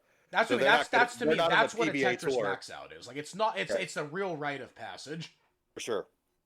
And this is still one of the toughest, if not the toughest, NES game out there. Millions of copies of this game sold around the world, and less than 500 people played it to its completion. No, I'll by tell you getting a this million right now. points. Whenever I get my max out, it is going to be the biggest accomplishment of my entire gaming career, and I've been gaming for over 30 years. I'm one state over in Ohio, and I'll probably hear you screaming from here. Probably. Yeah. Okay, Scotto looking good here. 542. One more Tetris here will get him into the upper 560s. With no burns. He is taking a burn there, so would get him a 566. Which is right around the range I was saying, like mid to upper 500s. There we go, 566. All he needs about 435,000 or so to be able to get the max here. This will be huge for Scotto And to be able to move see up right the scene there, and his avoid right some of was these just a big little bit guns. high, and he's going to burn it down with his 550 rather than build off of it and go for squeeze out every point. So he knows the situation. He knows what he needs. Scotto is playing this masterfully right now. At this point, I think Scotto knows he's playing with house money. He might play this a little more aggressively that he's comfortable with, even thinking he might be going for like a 1.2 because he knows he's in the field. He knows he doesn't have to change anything. He's whatever. Well, happens. he wants that third max, and we have past time. This is Barely got that. Needs another one. Oh, sealed it. Oh, he reopened it. He did reopen it. Yep. There we go. Whew, that was close. Great solve. Here's 677, level 22, still looking good. So you'll need a little bit higher Tetris rate than the last game. Here's 705.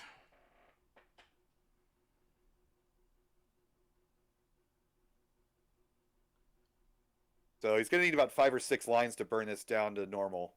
Oh, he's getting a little That's bit going to cut into his here. pace. Oh, nice Ooh. quick tap there. Nice quick tap.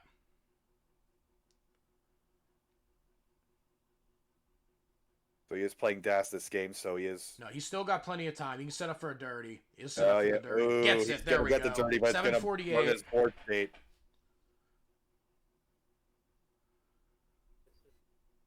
Okay, there he is. 750,000 barrier going into 24 second half of post, so he's still in range. Oh, that line piece to the left is perfect. Still in range here.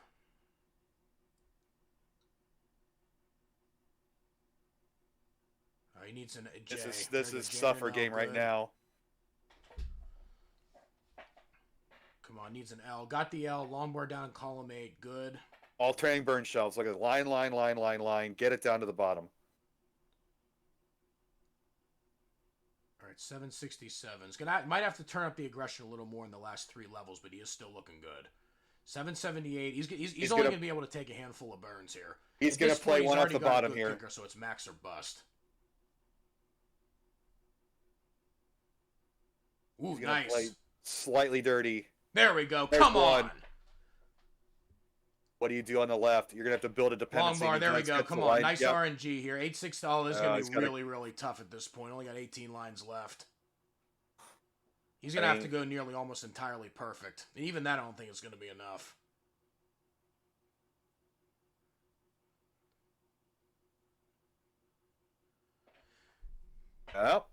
Well. Unless he sets up for 2 on kill screen, I don't think it's going to be enough. He's got center well, though. That's what I said. Sets up on kill screen. Center well is the way to set up on kill screen. There you go. You got one. That burn might have cost it. He's gone to tap.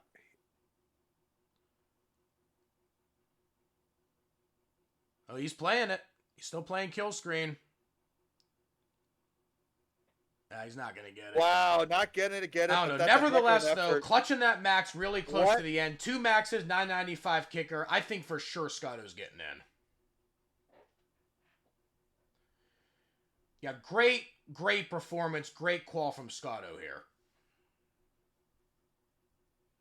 That'll stick him in 11th place.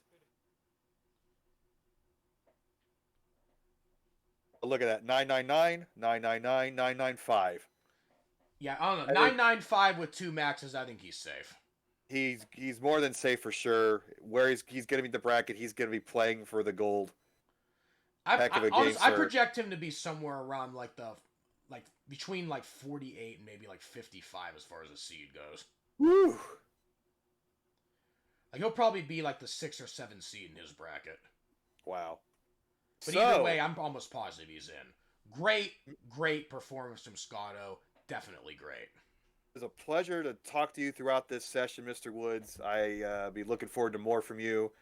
We'll be working the bronze bracket here next month or later this month. Yeah, really looking forward to it. That'll be good fun. And good up chatting with everybody in chat. Come back to us at 2 a.m. UTC for Vince Clemente, and I believe Van Dweller will be doing the commentary for that session. And it's been a pleasure. Yeah, it's been a pleasure too. Really enjoyed talking with you, Chris. Take care, y'all. All right.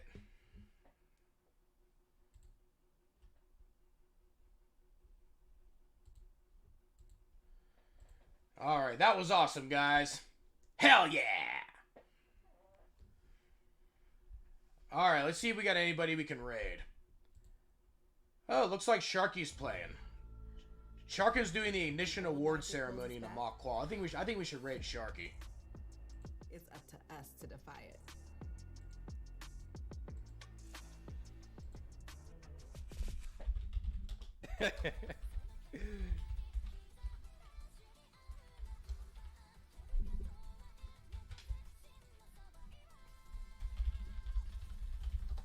I was just like, bro, what?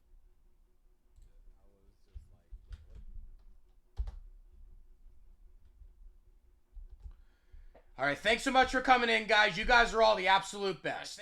Have a great night. Have a great night.